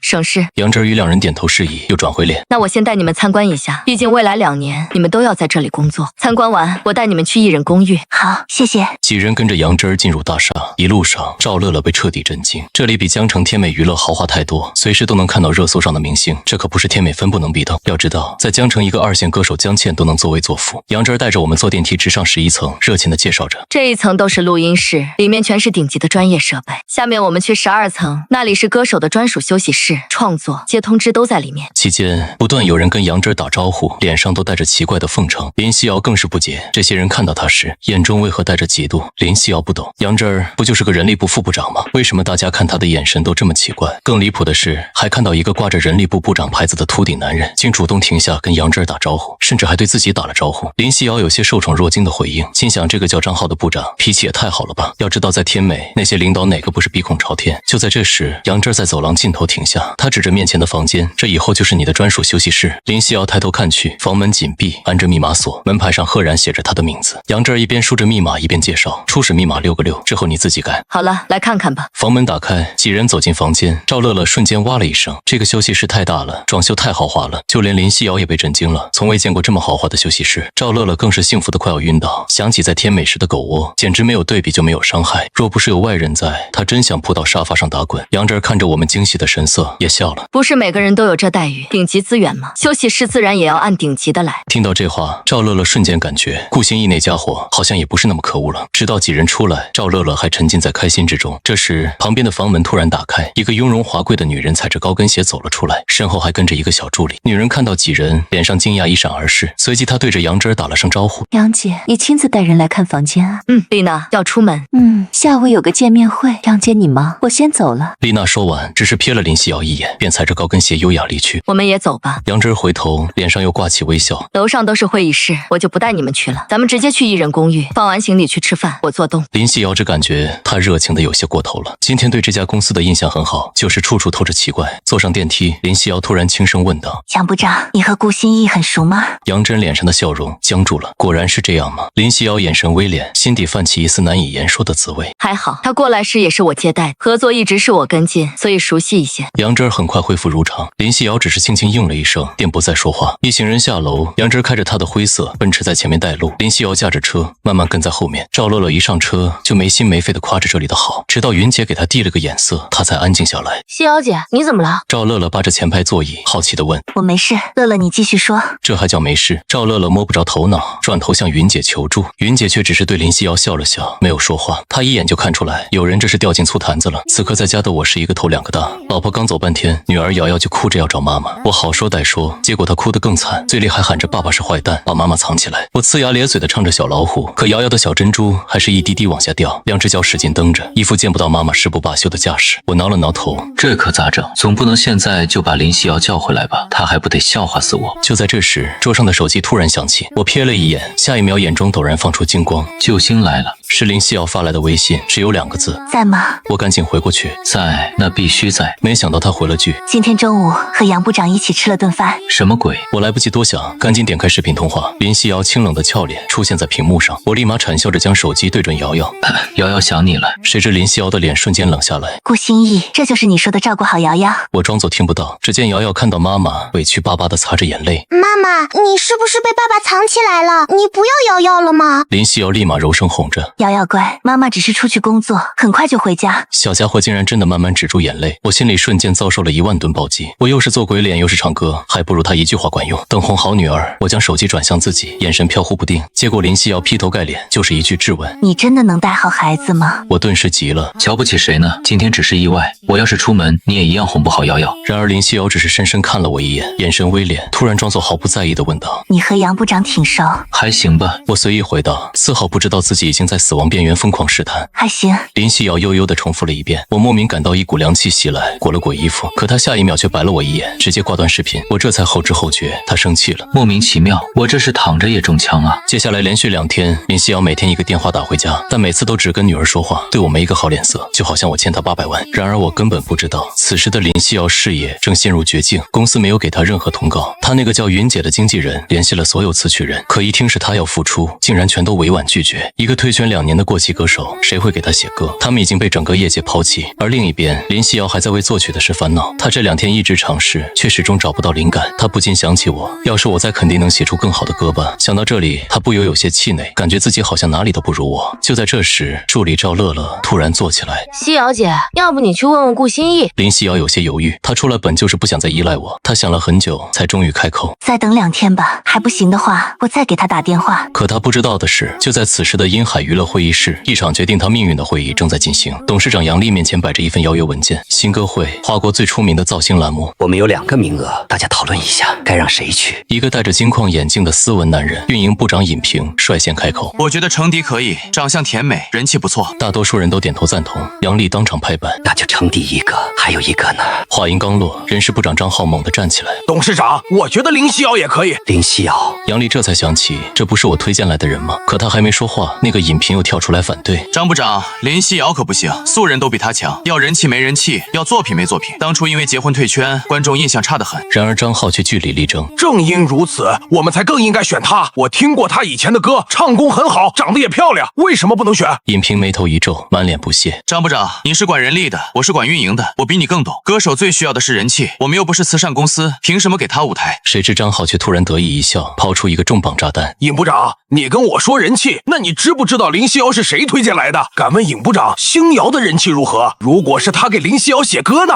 星瑶听到这个名字，尹平瞬间哑火。他敢说星瑶没人气，那可是 MV 点赞上亿，粉丝5000万的顶流。尹平眼神阴沉地看着张浩，不甘心地问：“你就确定星瑶会为林夕瑶写歌？”就在这时，董事长杨丽终于开口了，一锤定音：“好了，不要吵了，这我能确定，人选就程迪和林夕瑶，通知下去吧。”会议散去，张浩乐呵呵地走了。第一次压过死对头，别提多开心。与此同时，整个娱乐圈都因为新歌会的启动而风起云涌。与此同时，天美娱乐的江倩也收到消息，她的经纪人袁姐冲进来，兴奋大喊：“江倩，好消息！新歌会，公司让你上，还为你请了著名的词曲人写歌。”江倩瞬间愣住，手里的指甲油直接画画。她猛地回头，满眼不敢置信：“是那个能让我跻身一线的新歌会。”得到肯定答复后，她直接从椅子上蹦起来：“我要火了！”当她听到给她写歌的名字后，更是得意忘形：“是音乐教父无面，那不是稳了？我跟无面强强联合，哈哈！”袁姐看着她嚣张的样子，只能无奈叹气。就在江倩得意忘形的时候，我的老婆林夕瑶也接到了公司的电话，内容一模一样。3天后参加新歌会。挂掉电话，她整个人都傻掉。助理赵乐乐更是激动到发疯，抓着她的肩膀猛晃：“夕瑶姐，真的吗？是新歌会啊！”可高兴过后，一个天大的难题摆在眼前，他们没有歌。经纪人云姐的脸上写满凝重。以新歌会为舞台付出是好事，但我们必须有一首好歌。他们立刻分工，云姐疯狂联系以前认识的词曲人，而林夕瑶只能自己埋头苦写，希望能创造奇迹。此时的我对此一无所知，我还在家教女儿瑶瑶唱儿歌，我戴着大灰狼头饰，逗得她咯咯直笑。晚上7点，哄睡瑶瑶后，我终于能静下来。我一直在想，该给林夕瑶准备一首什么歌，可脑子里的神曲太多，反而没了头绪。烦躁之下，我打开了小抖，结果一刷全是我的歌，粉丝们甚至把瑶瑶的表情做成了表情包。我看着手机，忍不住苦笑：“老婆啊，老婆，你那边到底怎么样？你什么时候才会主动找我一次？”我刷着视频，发现除了我的歌，网上最火的就是新歌会。据说这比赛1年1次，谁上谁火，赛制也简单粗暴，2-2对决，输了就滚蛋。我对此毫无兴趣，甚至有点烦大数据，花了几下就关机睡觉。然而第2天一大早，一个电话直接把我吵醒，竟然是林夕瑶的助理赵乐乐。电话那头，他声音压得极低，跟做贼似的：“你快管管夕瑶姐，她魔怔了。”我眉头一皱，瞬间清醒。发生什么事了？夕瑶姐要参加新歌会，可我们没有歌，她为了写歌已经1晚上没睡了。我顿时头大，这才想起合约里清清楚楚写着由我给她写歌。我在这琢磨半天，那边都火烧眉毛了。知道了，我会给她打电话。挂了电话，我立刻拨给林夕瑶。她接起电话，声音疲惫：“喂，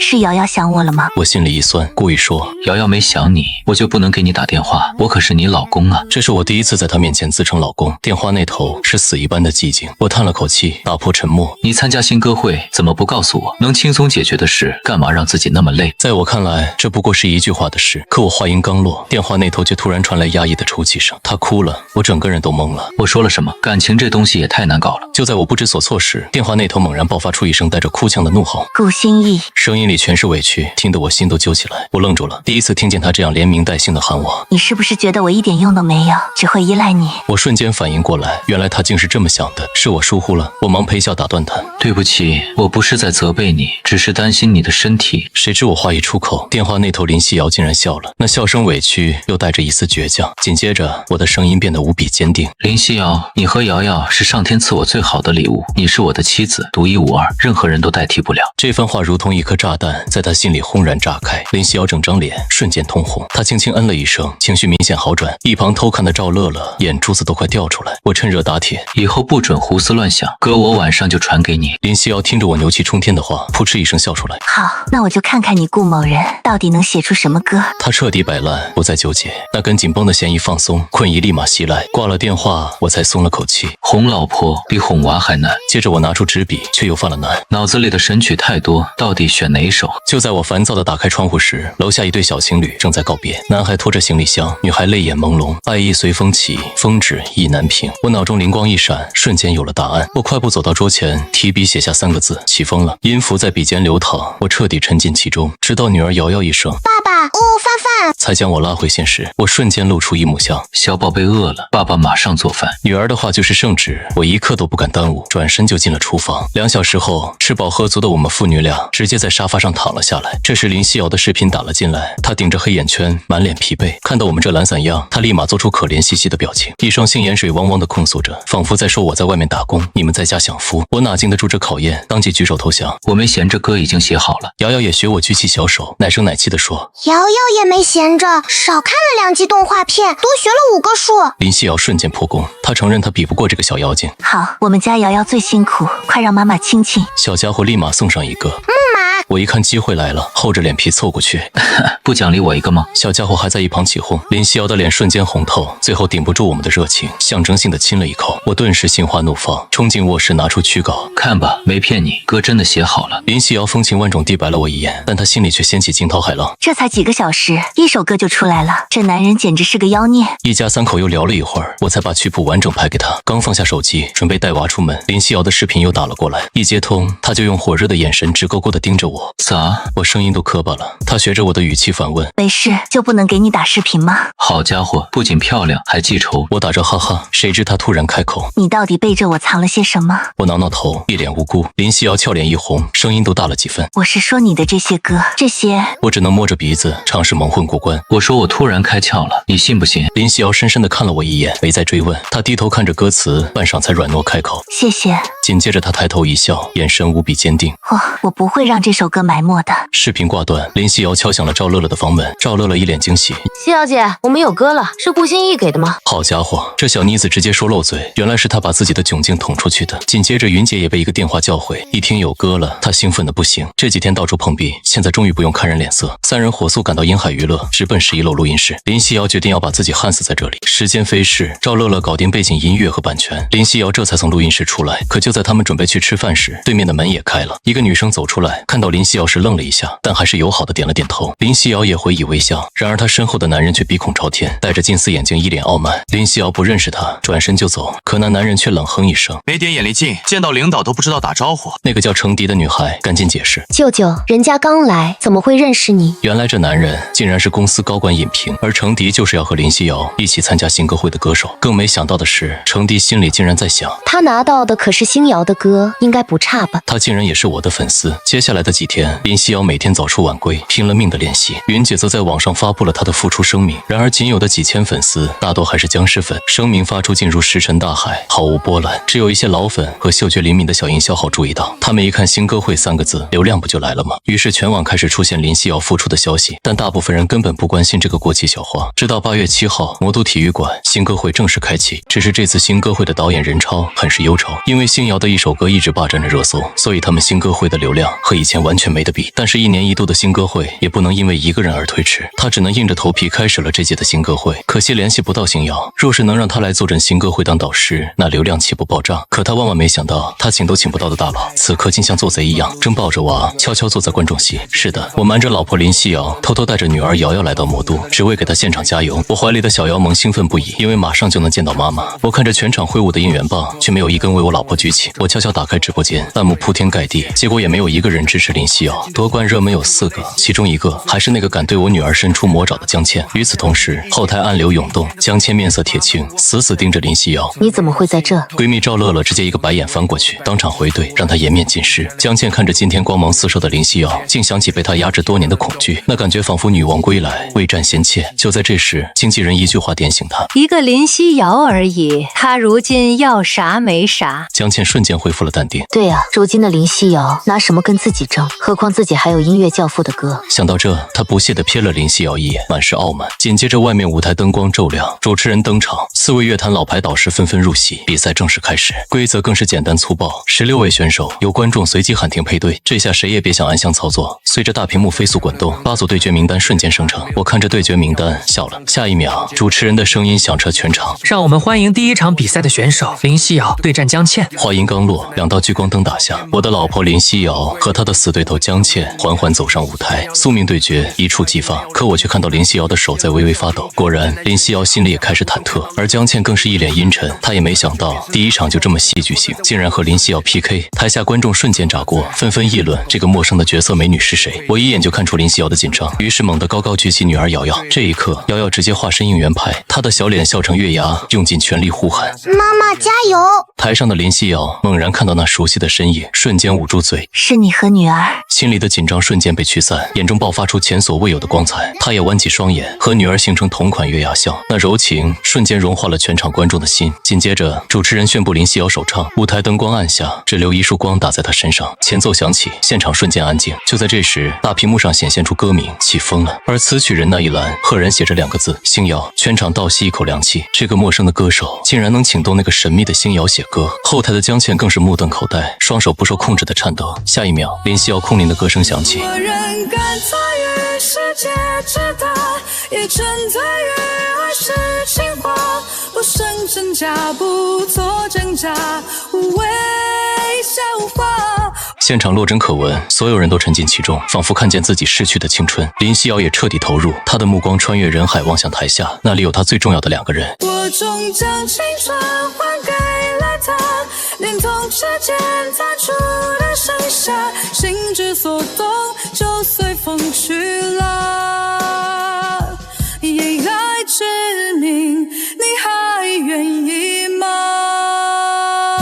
又是一首神仙歌，所有人不论现场还是直播间，彻底被感染，脑海里闪过无数张熟悉又陌生的脸，最后定格在那个青春中最难忘的人。原来这就是起风了，刮起的是他们埋藏心底名为青春的风。就在这时，舞台后方传来扑通一声，江倩一屁股瘫坐在地，面如死灰，嘴角颤抖，她连上台演唱的勇气都没了。林夕瑶用最完美的唱功，带着这首无敌的歌，将她的骄傲彻底撕碎。经纪人袁姐更是惨然一笑，技不如人，终归是技不如人。就连评委席上的导师都露出羡慕的神情。音乐声落，全场死寂。林夕瑶看着台下，有些不知所措。我缓缓睁眼，看到她紧张的模样，我笑了。就在这时，瑶瑶伸出小手，用力为妈妈鼓掌。下一秒，掌声如山呼海啸，雷鸣般的掌声响彻全场，观众们眼含热泪，为台上的林夕瑶献上最热烈的支持。与此同时，新歌会的直播间弹幕更是直接刷爆。果然，星瑶出品必属精品，我哭了。这哪是起风，这分明是龙卷风。这一刻，再没人记得之前对林夕瑶的轻视，原以为他是来凑数的，结果开局就是王炸。紧接着，林夕瑶深深鞠躬，恋恋不舍地看了一眼我和女儿，退回后台。然而比赛还在继续，下一个就是江倩。她不知何时已经爬起，看着与自己擦肩而过的林夕瑶，心里只剩深深的无力。她不知道自己是怎么走上舞台的，直到音乐响起，她才猛然惊醒。可惜还是慢了半拍，台下瞬间嘘声四起，这让她心里更加慌乱。唱出的曲调直接跑偏，一曲唱完，台下稀稀拉拉的掌声让她想掩面而逃。后台导演任超却毫不在意，收视率爆了就够了。最终投票结果毫无悬念，5-0碾压式的胜利。就在这时，林夕瑶的信息发来，约我在后台出口见面。我看到这，立刻抱着瑶瑶提前离场。而后台，林夕瑶刚一出现，就被赵乐乐一个大大的拥抱。好了，别哭了，以后会越来越好的。林夕瑶拉着她，眼中满是坚定。我们走吧，顾心怡在门口等我呢。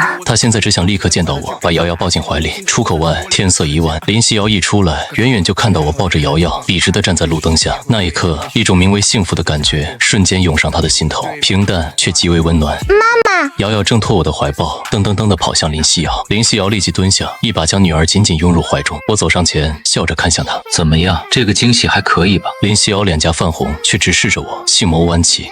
很惊喜。然而我们谁都不知道，这温情的一幕竟然全部落入了一个刚从后台走出来的江倩眼中。她正拿着手机看着我们离去的背影，眼里泛起怨毒的光。一个让林夕瑶身败名裂的好主意瞬间在她脑中成型。她得不到的的，林夕瑶也别想得到。与此同时，网上早已炸开了锅，所有人都在好奇星瑶到底从哪找来林夕瑶这样的宝藏歌手。可当他们点开林夕瑶的微博，却只看到一则复出声明。原来她曾是2年前的当红小花，因为恋情曝光而退圈。这个热点一出，无良媒体立马嗅到了血腥味，开始疯狂炒作。一时间，网上两极分化，有人觉得她既然退圈就不该复出，更有人觉得只要歌好听，私生活与人无关。双方吵得热火朝天，直到一句绝杀出现，我就问歌好不好听吧。瞬间，所有质疑者哑火，他们只能憋出一句：换个人唱也一样好听。就在这时，银海娱乐终于下场，一则通告直接引爆全网，不仅恭喜林夕瑶晋级，更放出重磅炸弹。下一场，林夕瑶依旧会携星瑶的歌出场，新歌会后更会推出由星瑶创作的完整专辑。什么？不止一首？全网哗然，林夕瑶和星瑶的话题瞬间冲上热搜第一。然而，一条更恶毒的帖子正在悄然攀升。第二天一早，它赫然出现在热搜第10，标题触目惊心：林夕瑶婚内出轨神秘歌手星瑶。帖子里信誓旦旦说他为了复出用美色勾引星瑶，无数营销号疯狂转发，评论区更是一面倒。呵，原来是靠卖肉，星瑶也不是什么好东西，狼狈为奸。虽然有粉丝坚信星瑶的人品，但声音很快被淹没。仅1小时，这个帖子就和林夕瑶的微博被刷到热搜第1和第2。而此刻，我刚刚晨跑结束，对此毫不知情。另一边，林夕瑶顶着2个黑眼圈，无精打采地走出房间。她昨晚失眠了，满脑子都是我在酒店拉着她手的场景。云姐和赵乐乐看到她的样子，却以为她是因为热搜而一夜未眠。赵乐乐满眼焦急，冲到她面前：夕瑶姐，顾星逸怎么说？难道他不打算出来澄清一下吗？这种事最好是顾星逸亲自澄清。如果林夕瑶发声明，只会引来反效果。可是林夕瑶脑子一片混沌，茫然地看着赵乐乐。什么澄清？顾星逸又怎么了？赵乐乐瞬间无语，这才发现林夕瑶根本不知情，她气得跺脚：夕瑶姐，你还想着他没事，你倒是有事了。你快看看你的微博吧。林夕瑶这才意识到不对劲，她拿出手机，打开微博，瞬间密密麻麻的私信和评论涌入眼帘。当她点开那些充满恶意的私信后，手不自觉地抖了一下。她深吸一口气，继续往下滑，10条里竟然有9条是辱骂她的。退出私信，她才看到那篇帖子和无数营销号的跟帖。片刻后，林夕瑶放下手机，继续吃早餐，表情平静的可怕，好像什么都没发生。可她这个样子，赵乐乐更加担忧。夕瑶姐，我们不管吗？林夕瑶却拍了拍她的手，反过来安慰她：乐乐，清者自清。清者自清，可舆论从不关心你的死活。林夕瑶睫毛微颤，心里其实波涛汹涌，但她知道，我既然匿名发歌，就不想暴露身份，所以她不能将我曝光。此时，全网都在等一个解释，结果他们等了半天，林夕瑶的微博终于更新，所有人迫不及待点开，然后全都愣住，没有长篇大论的公关文，只有简简单单4个字：清者自清。这下，网上的言论瞬间更加激进。与此同时，天美娱乐大厦里，江倩笑得无比开心，虽然被公司骂了一顿，但看到林夕瑶被她成功拉下水，她就无比愉悦。网上清一色的评论全是她花钱请的水军和营销号，但只要能整到林夕瑶，她觉得值了。旁边的袁姐却脸色阴沉，觉得江倩已经疯了。江倩，你这是在诬陷，如果星瑶追究起来，你就彻底完了。江倩却不屑一顾：我怎么诬陷了？他们要是没事，星瑶凭什么给林夕瑶写歌？你看，连解释都没有，还清者自清，假清高。袁姐看着发疯的江倩，心里已经盘算着抛弃她，而我正在酒店悠闲地洗着澡，谁知外面的手机像催命一样响个不停，我只能草草结束，围着浴巾走了出来。看到来电显示，我有些讶然。喂，杨部长，今天怎么有空给我打电话？电话那头传来杨震没好气的声音：闲人，你还有脸说你是闲人？热搜都快被你承包了。我挠了挠头，好像确实如此。说正事，到底啥事？杨震咬牙切齿，语气更差：还不是你家那口子的事。林夕瑶都被黑成那样，你还坐得住？林夕瑶被黑，我立马严肃起来，语气前所未有的认真。林夕瑶发生了什么？这一刻，电话那头的杨震心里竟有些泛酸。一涉及到林夕瑶，这个男人就变得无比认真。他冷哼一声：热搜你自己去看吧。接着电话直接挂断。我皱了皱眉，不明白这女人又发什么神经，但现在没空想这些，我赶紧打开微博，第一眼就看到热搜前几条的帖子。看到标题的瞬间，我的脸就黑了。等看完所有帖子内容，又看完林夕瑶微博下的评论，我的脸色彻底黑入锅底，直接气笑了。真当老子的女人好欺负？还有那个傻女人，这么大的事竟然不告诉我，自己一个人扛。我只想当面质问那个笨蛋到底有没有把我当老公，但在那之前我还有事要做。既然有人想玩，那就玩个痛快。江倩怎么也想不到打脸来得如此之快，如此迅猛。她还没高兴多久，就瞬间陷入惶恐。她怎么也想不到那个神秘的星瑶竟然就是她眼中的小白脸。上午10点，全网还在津津乐道林夕瑶的塌房事件，谁知上，星瑶的短视频突然被刷爆。作为事件的另一个主角，坐拥千万粉丝的神秘大佬，他一发视频根本不需要平台推流，粉丝们就自发将视频顶上热门。星瑶竟然露脸自证了，所有人都没想到他会在这个节骨眼毫不犹豫地站出来。可当大家点开视频，却瞬间傻眼，这哪是什么自证视频，这分明就是一份狗粮加讨伐檄文。视频里我面色严肃，大家好，我是星瑶。人刚睡醒就看到网上一些很不好的言论，很多人质疑我为什么给林夕瑶写歌，甚至造谣她婚外情。我对着镜头，声音陡然提高。我在此只想大声问一句，我他妈给我老婆写歌怎么了？怎么了？我老婆不愿意搭理你们，我可不惯着你们。什么清者自清，不存在的。我冷笑一声，眼神锐利。本来想以普通人的身份和你们相处，换来的却是疏远。不好意思，我不装了，我摊牌了。我叫顾星逸，当初我和林夕瑶因为恋爱双双退圈，后来结婚一直到现在。至于我为什么叫星瑶，因为我们女儿叫顾星瑶。现在你们知道了，开心了。我还要跟那个发帖的人以及那几个营销号说，不好意思，我已经收集了证据，你们一个也跑不掉。对了，还有那些水军，有一个算一个，通通等着律师函吧。视频一出，全网瞬间震惊到无以复加，吵了半天，结果人家他妈的本来就是夫妻，谁都没想到神秘的星瑶竟然就是顾星逸，离了大谱。这个视频在这一刻疯狂传播，我的粉丝们更是像疯了一样将视频转发到微博。我就站在这儿，看谁还敢造谣。他们本来就是一对神仙眷侣，早上的喷子呢，睁大你们的狗眼看看。就在大家还在讨论视频时，殷海娱乐的微博立即跟上，一则法务部通知直接甩出，受顾先生委托，对于网上的不实言论与造谣将持续跟进，现已向发帖者与营销号公司递交律师函，相关的账号将会全部封禁。这则通告一出，微博瞬间沸腾，眼尖的网友突然发现，之前热搜上的帖子已经被全部清空，发帖人甚至直接注销了账号。没过多久，微博官方下场，经过核实查证，目前已封禁1500个发布不实言论的账号，网络不是法外之地。随着微博官方通告一出，我发布的视频直接被顶到热搜第一，而林夕瑶的微博也瞬间占据第二。短短时间内，宠妻狂魔和清者自清两个热词相继而出，无数吃瓜大军疯狂刷着我的金句。我老婆不愿意搭理你们，我可不惯着你们。可此时魔都的公寓里，林夕瑶对这一切浑然不知，她正抱着女儿瑶瑶悠闲地看着动画片。就在这时，赵乐乐像一阵风冲了过来，她脸上洋溢着激动的笑，直接将手机怼到林夕瑶脸上。夕瑶姐，你快看，他发视频了。林夕瑶疑惑地抬起头，赵乐乐恨铁不成钢的跺脚。嗨，夕瑶姐，你这么温柔，以后可怎么办？你真该学学顾星逸，你看看他，直接硬刚，太爽了。硬刚。林夕瑶接过手机，点开视频，我那熟悉又霸道的声音瞬间从听筒里传出。当他看完整个视频，小嘴微张，脸上写满了惊讶。赵乐乐还在一边叽叽喳喳。夕瑶姐，你知道现在网友怎么说他吗？宠妻狂魔，哈哈，太有趣了。听到这4个字，林夕瑶的脸颊悄然红润，心里泛起一丝甜蜜。有谁不愿被宠着呢？想到这，她直接抛下女儿，快步走回房间。客厅里只剩赵乐乐和瑶瑶，大眼瞪小眼。然而回到房间的林夕瑶看着拨号界面却犹豫了，打过去说什么？说她那些话太羞人，那不就承认自己害羞了？还是说她怼得好？那她会不会觉得我是个小气鬼？她烦躁地扑到床上，把脸埋进被子里，像个小女孩一样踢着腿。最终她还是鼓起勇气，直接打去语音。下一秒电话秒接，我那好听的声音传来：喂。林夕瑶小脸埋在被子里憋得通红，闷声闷气地问：喂，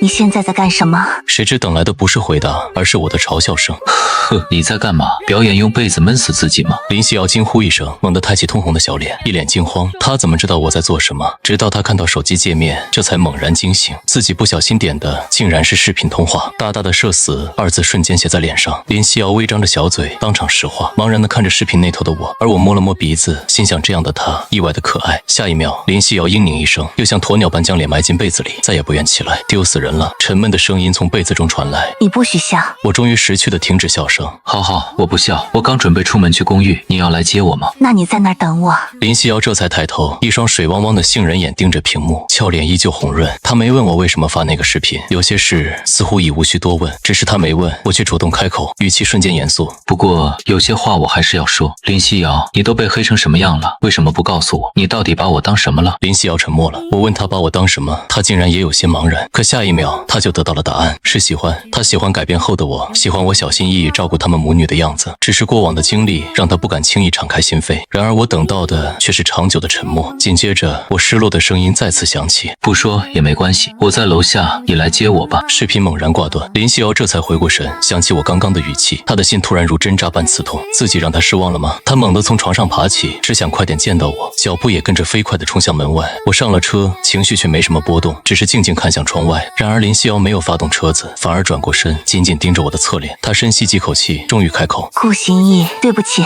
我这才转过头，看着她微红的眼眶，心里一阵苦笑。我何曾拥有过，又谈何失去？于是我轻声开口：不用道歉，其实我不是你想的那个顾心意，你不用内疚。谁知林夕瑶却死死盯着我，目光如水。那顾心意是你吗？我瞬间怔住，我想起游乐场时，她也问过我同样的问题。我挠挠头，只能回答：我是顾心意。那你就是我想的那个顾心意。她坚定的回答让我彻底愣住。我努力握紧颤抖的拳头，终于说出心底的恐惧。可我害怕，我怕哪一天你们不需要我了。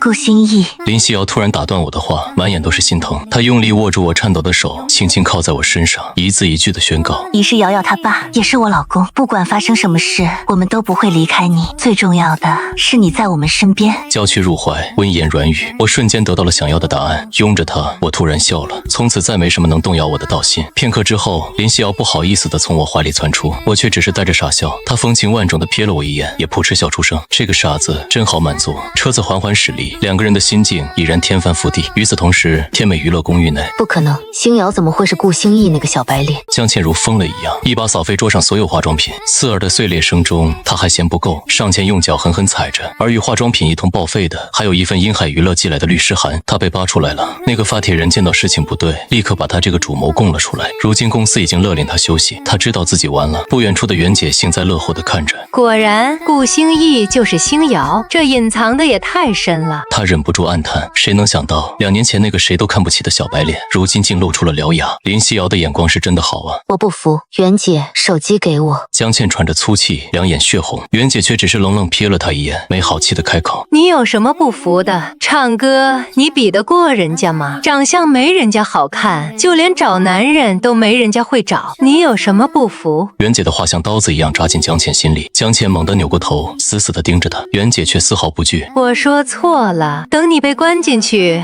合约自然结束，公司早就抛弃你了。为什么？江倩咬着牙：公司需要的是摇钱树，你已经没有价值了。袁姐看着她，甚至说出掏心窝的话：等你出来找个老实人嫁了吧，别折腾了。呵呵，那我是不是该谢谢你，我的好袁姐？江倩气笑了，他们终于撕破脸皮。紧接着她突然露出诡异的笑容：袁姐，手机借我用一下，有始有终吗？袁姐眉头一皱：你还想干什么？鱼死网破。江倩的笑容变得瘆人。他林夕瑶凭什么处处压我一头？他一个孤儿，凭什么？既然知道了星瑶就是你顾心意，那我还有一个杀手锏，动不了林夕瑶，我就要让你身败名裂，谁也别想好。袁姐看着状若癫狂的江倩，知道她已经疯了。她很想说林夕瑶从没跟你争过，人品比你好1万倍，但她不能说。此刻任何刺激都会让江倩彻底失控。于是袁姐递过手机：好，手机给你，但这一切都和我无关。我知道你害怕了，哈哈。江倩接过手机，在袁姐的注视下拨通了一个号码：霍婷，我是江倩。与此同时，公寓餐厅气氛却显得有些异样。瑶瑶吃得不亦乐乎，云姐全程姨母笑，赵乐乐却低头扒饭，时不时偷偷看一眼我和林夕瑶。只见林夕瑶一张俏脸，连脖子都通红，恨不得把头埋进碗里，而我正傻笑着亲手剥好小龙虾，用筷子喂到她嘴边。林夕瑶感觉自己快被煮熟了，这人从车上下来后就不正常了，可我却觉得天经地义。她都承认我是她老公了，喂，她吃东西有什么不对？能不能不要这样，我自己来。林夕瑶终于忍不住抬头羞意地瞪了我一眼，那眼中的娇嗔看得我一愣，原来被女生这样注视是这么爽的一件事，恋爱真香。我这才停止投喂老婆，转头开始投喂瑶瑶。饭后我终于恢复正常，坐在沙发上开始思考下一场比赛的歌曲。16进8赢得轻松，可8进4就未必了。剩下的选手唱功完全不输林夕瑶，比拼的就是原创歌曲和临场发挥。3天拿出一首好歌，对谁都不容易，就连我也开始发愁，到底该选什么歌才能稳操胜券。而林夕瑶也没闲着，她就坐在我身边，完善着她一直在想的那首歌。可那首歌总是缺一点关键的旋律。林夕瑶紧锁眉头，那段旋律就像抓不住的猫，让她急得将头发都挠成了鸡窝。直到夜深人静，她都没能抓住那点灵感。然而第2天一早，林夕瑶刚刚睡醒，一个关于我的大事件再次引爆热搜。起初她还没当回事，毕竟这些天关于我的热搜就没停过。可当她看清帖子的标题，眼神瞬间收缩，她的心彻底慌乱起来。与此同时，无数吃瓜大军也看到了这个热搜，他们早就习惯了每天看到星瑶的名字，于是想都没想就点了进去。可这一次，当看清帖子内容时，所有人都集体呆住，甚至有人揉了揉自己的眼睛，不敢相信自己看到了什么。星瑶家暴男，这标题简直炸裂3观。网友们先是一愣，接着便捧腹大笑，开什么玩笑？昨天还是宠妻狂魔，今天就变家暴男，这谁信？他们迫不及待地点开帖子里的视频，想看看到底是谁在胡说八道。结果视频一出现，2个男人一脸严肃，竟是我我以前男团的成员霍廷和封斌。这时霍廷开口了：“大家好，我是霍廷，顾星逸以前的朋友。为什么说以前？因为我休与他这种人为伍。我知道大家不信，但他就是个家暴男。我这有电话录音为证。当初他求我让他复出，我正巧录了音，没想到竟成了揭穿他伪君子的证据。我霍廷敢露脸，就不怕与他对峙。”这话一出，网友们瞬间沉默，言之凿凿，还实名举报，让他们一时有些动摇。紧接着，封斌也拿起手机晃了晃：“我可以作证，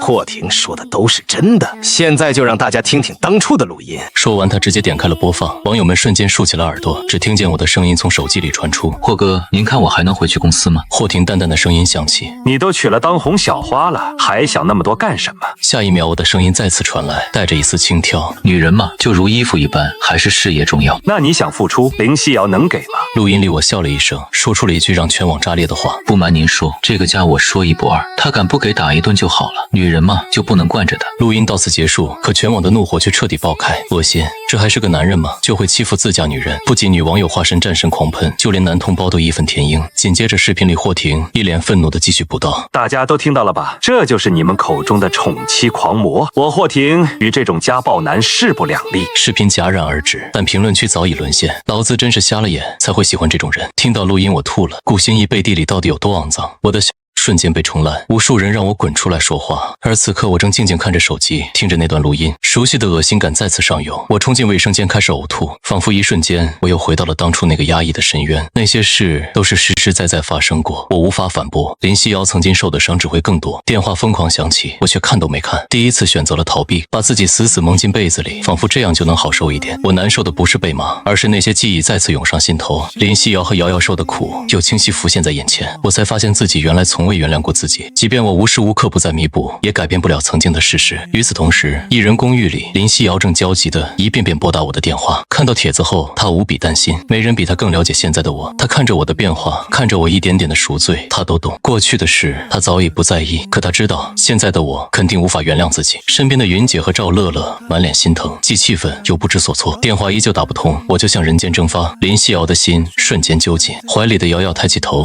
妈妈，你是在给爸爸打电话吗？那妈妈为什么不去找爸爸呀？”瑶瑶一句话点醒了林夕瑶，她再也坐不住，慌张起身，踉跄着冲了出去。她要来找我。很快，林夕瑶气喘吁吁地跑到我的房门前，她咬着嘴唇，轻轻敲门，没回应。她没有迟疑，继续敲，一声又一声，今天一定要把我敲出来。被子里的我终于被这执着的敲门声惊动，我拖着沉重的身体打开门，映入眼帘的是林夕瑶通红的眼眶。仅仅一天，再次见到她，我甚至不敢看她的眼睛。我杵在门前不知所措，她肯定也看到那个帖子了，她是不是又想起了以前的种种？我蓦然关上门，像个即将上刑场的囚犯。她是怎么想的？我声音沙哑，心里无比惶恐。现在人尽皆知，她会怎么做？离婚吗？可就在这时，林夕瑶看到我的眼神，瞬间气急，她猛地将我拽到床上，抱着我的手臂，狠狠咬了下去。剧痛袭来，我瞬间清醒，我下意识想缩回手，却又死死忍住，让她发泄吧，她会好受点。直到林夕瑶松开嘴，抬头看到我温和的眼神，她的眼泪再也绷不住。你傻不傻？她嘶吼一声，随即拉开我的衣袖，手臂上一排泛着血丝的深深牙印触目惊心。好了，这下扯平了。林夕瑶带着哭腔，整个人扑进我的怀里。我也家暴了，扯平了，你不准再难过了。这一刻我彻底愣住，怀里似火的娇躯让我感觉如此不真实。我不敢相信地摸了摸她的脑袋，是真的，心情瞬间从地狱冲上天堂。我咧开嘴笑了。林夕瑶说扯平了。从穿越过来，我一直小心翼翼，一直觉得亏欠，如今终于有人告诉我们扯平了，真好。眼泪止不住地落下，我不仅在救赎他们，更是在救赎自己。我们俩像傻子一样抱在一起抽泣。许久，林夕瑶闷在我怀里轻声说：“以后不许这样了，我和瑶瑶会担心你。”我重重点头，声音沙哑：“不会了。”就知道说。林夕瑶抬起头，红着脸，眼眶微红，水汪汪地看着我。突然，她像是想到了什么，眼中爆发出难掩的激动。对了，我好像想到那个旋律了。什么旋律？我忍不住上手揉了揉她的小脑袋。你这像在揉狗头一样，就是我一直在创作的那首歌，现在突然有灵感了。话音刚落，她就挣脱我的怀抱，要趁热打铁。我有些遗憾地挠挠头，从背包中拿出去稿纸递给她。本来我想今晚写歌的，你来吧。林夕瑶红着脸点点头，盘腿坐在床上，迅速开始创作。她哼着小调，笔尖飞舞，片刻功夫，一首完整的曲子跃然纸上。她欣喜地抬起头，直勾勾望着我。终于做出来了，你要看一下吗？我温和地摇摇头。我更想你能唱给我听。林夕瑶的脸更红了，小声说：“还没歌词呢。”哼，唱也行。我笑着催促，终于她羞涩点头，没有伴奏，只有她轻柔的哼唱声响起。气。然而旋律入耳的刹那，我直接愣在原地，目光里满是震惊。这个旋律我听过，是在我的原世界，我不敢相信。我继续认真听着，直到一段哼唱结束。等一下，我突然打断他，匆忙拿起纸笔，在上面飞快地写着什么。林夕瑶一脸懵，可当他凑过脑袋看到我在写的东西时，眼中陡然爆发出万丈光芒。纸上赫然写着2个大字：勇气，竟然是歌词。我只是听他哼唱了一遍，就写出了歌词。林夕瑶凑近一看，瞬间惊喜，这歌词正是他梦寐以求的，甚至比他想的还要好。他红着脸，目光从歌词转移到我认真的侧脸上。这一刻，他鬼使神差般忍不住轻亲了我的侧脸一下，我的手猛然一抖，笔墨瞬间晕开，我整个人如遭雷击，彻底石化。右脸上那湿润柔软的触感，清晰的仿佛烙印。我低头看着纸上的歌词，心里早已炸开了花。这就是林夕瑶想要的勇气。而林夕瑶亲完之后，瞬间就慌了，她低着头，恨不得找个地缝钻进去。幸好我没什么反应，否则她肯定要狼狈而逃。我当然知道她脸皮薄，于是强忍着心中的狂跳，继续写完歌词。随后我才故作若无其事地将歌词递给她，看看这次能完整的唱给我听了。一曲唱罢，我笑着点头，很好听，下一场比赛稳了。是你的歌词好。不，若是没有老婆大人的曲子，我也想不到这样的歌。商业互夸开始，可谁知老婆大人4个字一出，林夕瑶瞬间破防，她像只鸵鸟把脸埋进怀里，心里又羞又甜。然而我还没欣赏够这美景，刺耳的手机铃声猛然打破了房间内的暧昧气氛。我拿起手机，屏幕上赫然是杨部长的备注。我挑挑眉，看来杨真也看到了帖子。电话刚一接通，我依旧温和的开口：喂，有什么事吗？电话那头的杨真明显一怔，她小心翼翼地问：网上有些不好的言论，你不去澄清一下吗？我下意识看向林夕瑶，她正假装认真地看着驱稿，可那游离的眼神却出卖了她。我对她俏皮的眨眨眼，她的小脸瞬间爆红，慌乱地移开目光。紧接着我对着电话平静地投下一枚炸弹：不用澄清，那都是真的。电话那头瞬间陷入死寂，半晌后，杨真难以置信的声音才传来：为什么？我不相信，我印象中的你。我却直接打断他：杨部长，你又了解我多少呢？网上那些是真的，做错事就要受罚。至于那些言论，由他们说吧。我的目光自始至终都落在林夕瑶身上，温柔无比。只要我在乎的人懂我就够了。电话里再次沉默，杨真的声音带着明显的失落：好，我明白了，那我挂了。我刚放下电话，林夕瑶的声音悠悠传来：你太冷漠了，这样不好。我满头问号，自己冷漠吗？谁知林夕瑶又补上一句，眼眸微暗：那个玉姐应该喜欢你的。什么？杨真喜欢我？我挠着脑袋，瞬间感觉一阵头大。我只把她当普通朋友，可你怎么知道？林夕瑶猛然抬头，死死盯着我，语气无比坚定：感觉，我相信我的感觉。我挠着头，一脸真诚：你感觉错了，我是有老婆孩子的人，我对别人动感情很不礼貌，爱情就该认真且专一。看着我诚挚的目光，林夕瑶轻轻点头，可是她心里却涌起一阵紧迫感。你不喜欢别人，不代表别人不喜欢你。那个玉姐比她优秀太多。我疑惑地看着她，仔细回想刚才的对话，突然我明白了什么。我眼中带着笑意，推了推她的手臂：你这是吃醋了？林夕瑶整个人瞬间慌乱，脸色爆红。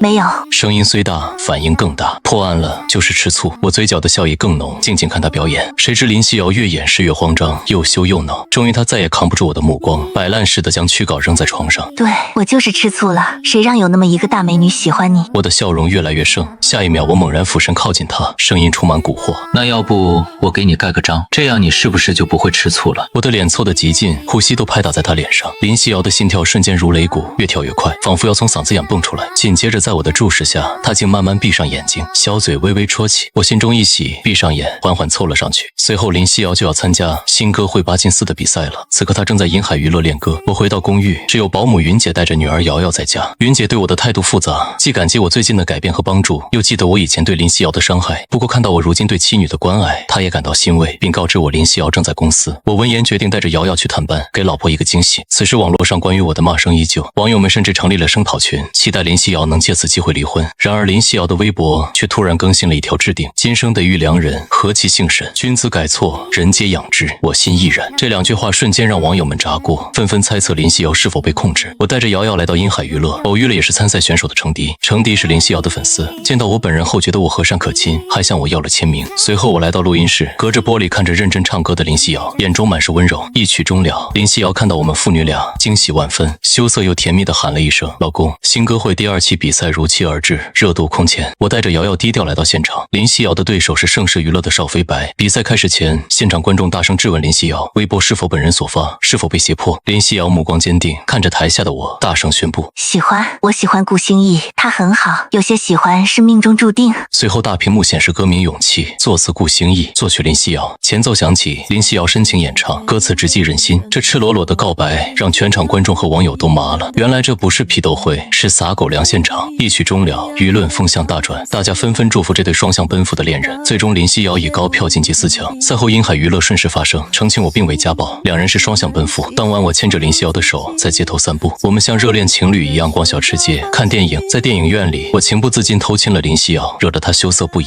虽然我们之间还有些小误会和小别扭，但感情却在迅速升温。短暂相聚后，我带着瑶瑶回江城，林夕瑶留在魔都备战。回到江城，我忙着给瑶瑶找幼儿园，虽然错过了报名时间，但凭借星瑶小公主的人气，我还是顺利的在江花幼儿园给她报了名。与此同时，魔都的阴谋正在酝酿。殷海娱乐的前高管尹平为了报复，联合了新歌会的导师王斌和冉小小，企图在下一场比赛中做手脚，让林夕瑶输给程迪。他还找来了所谓的音乐教父吴面给程迪写歌。新歌会第3期4进2比赛，林夕瑶对战程迪，主持人陈雪儿故意挑事，问林夕瑶新歌是否还是我所写。林夕瑶从容应对。比赛中，林夕瑶带来了一首《花海》，唯美的前奏瞬间将观众带入意境。林夕瑶的演唱深情款款，仿佛是一场个人演唱会，全场掌声雷动。相比之下，程迪的甜歌虽然也不错，但在《花海》面前显得黯然失色。然而投票环节却出了意外，虽然高宇投给了林夕瑶，薛晓倩投了程迪友情票，但王斌和冉小小竟然都投给了程迪，导致程迪票数领先，全场哗然，黑幕之声四起。然而关键时刻，薛晓倩站了出来：不好意思，主持人，打断一下，这次的票有问题。在这，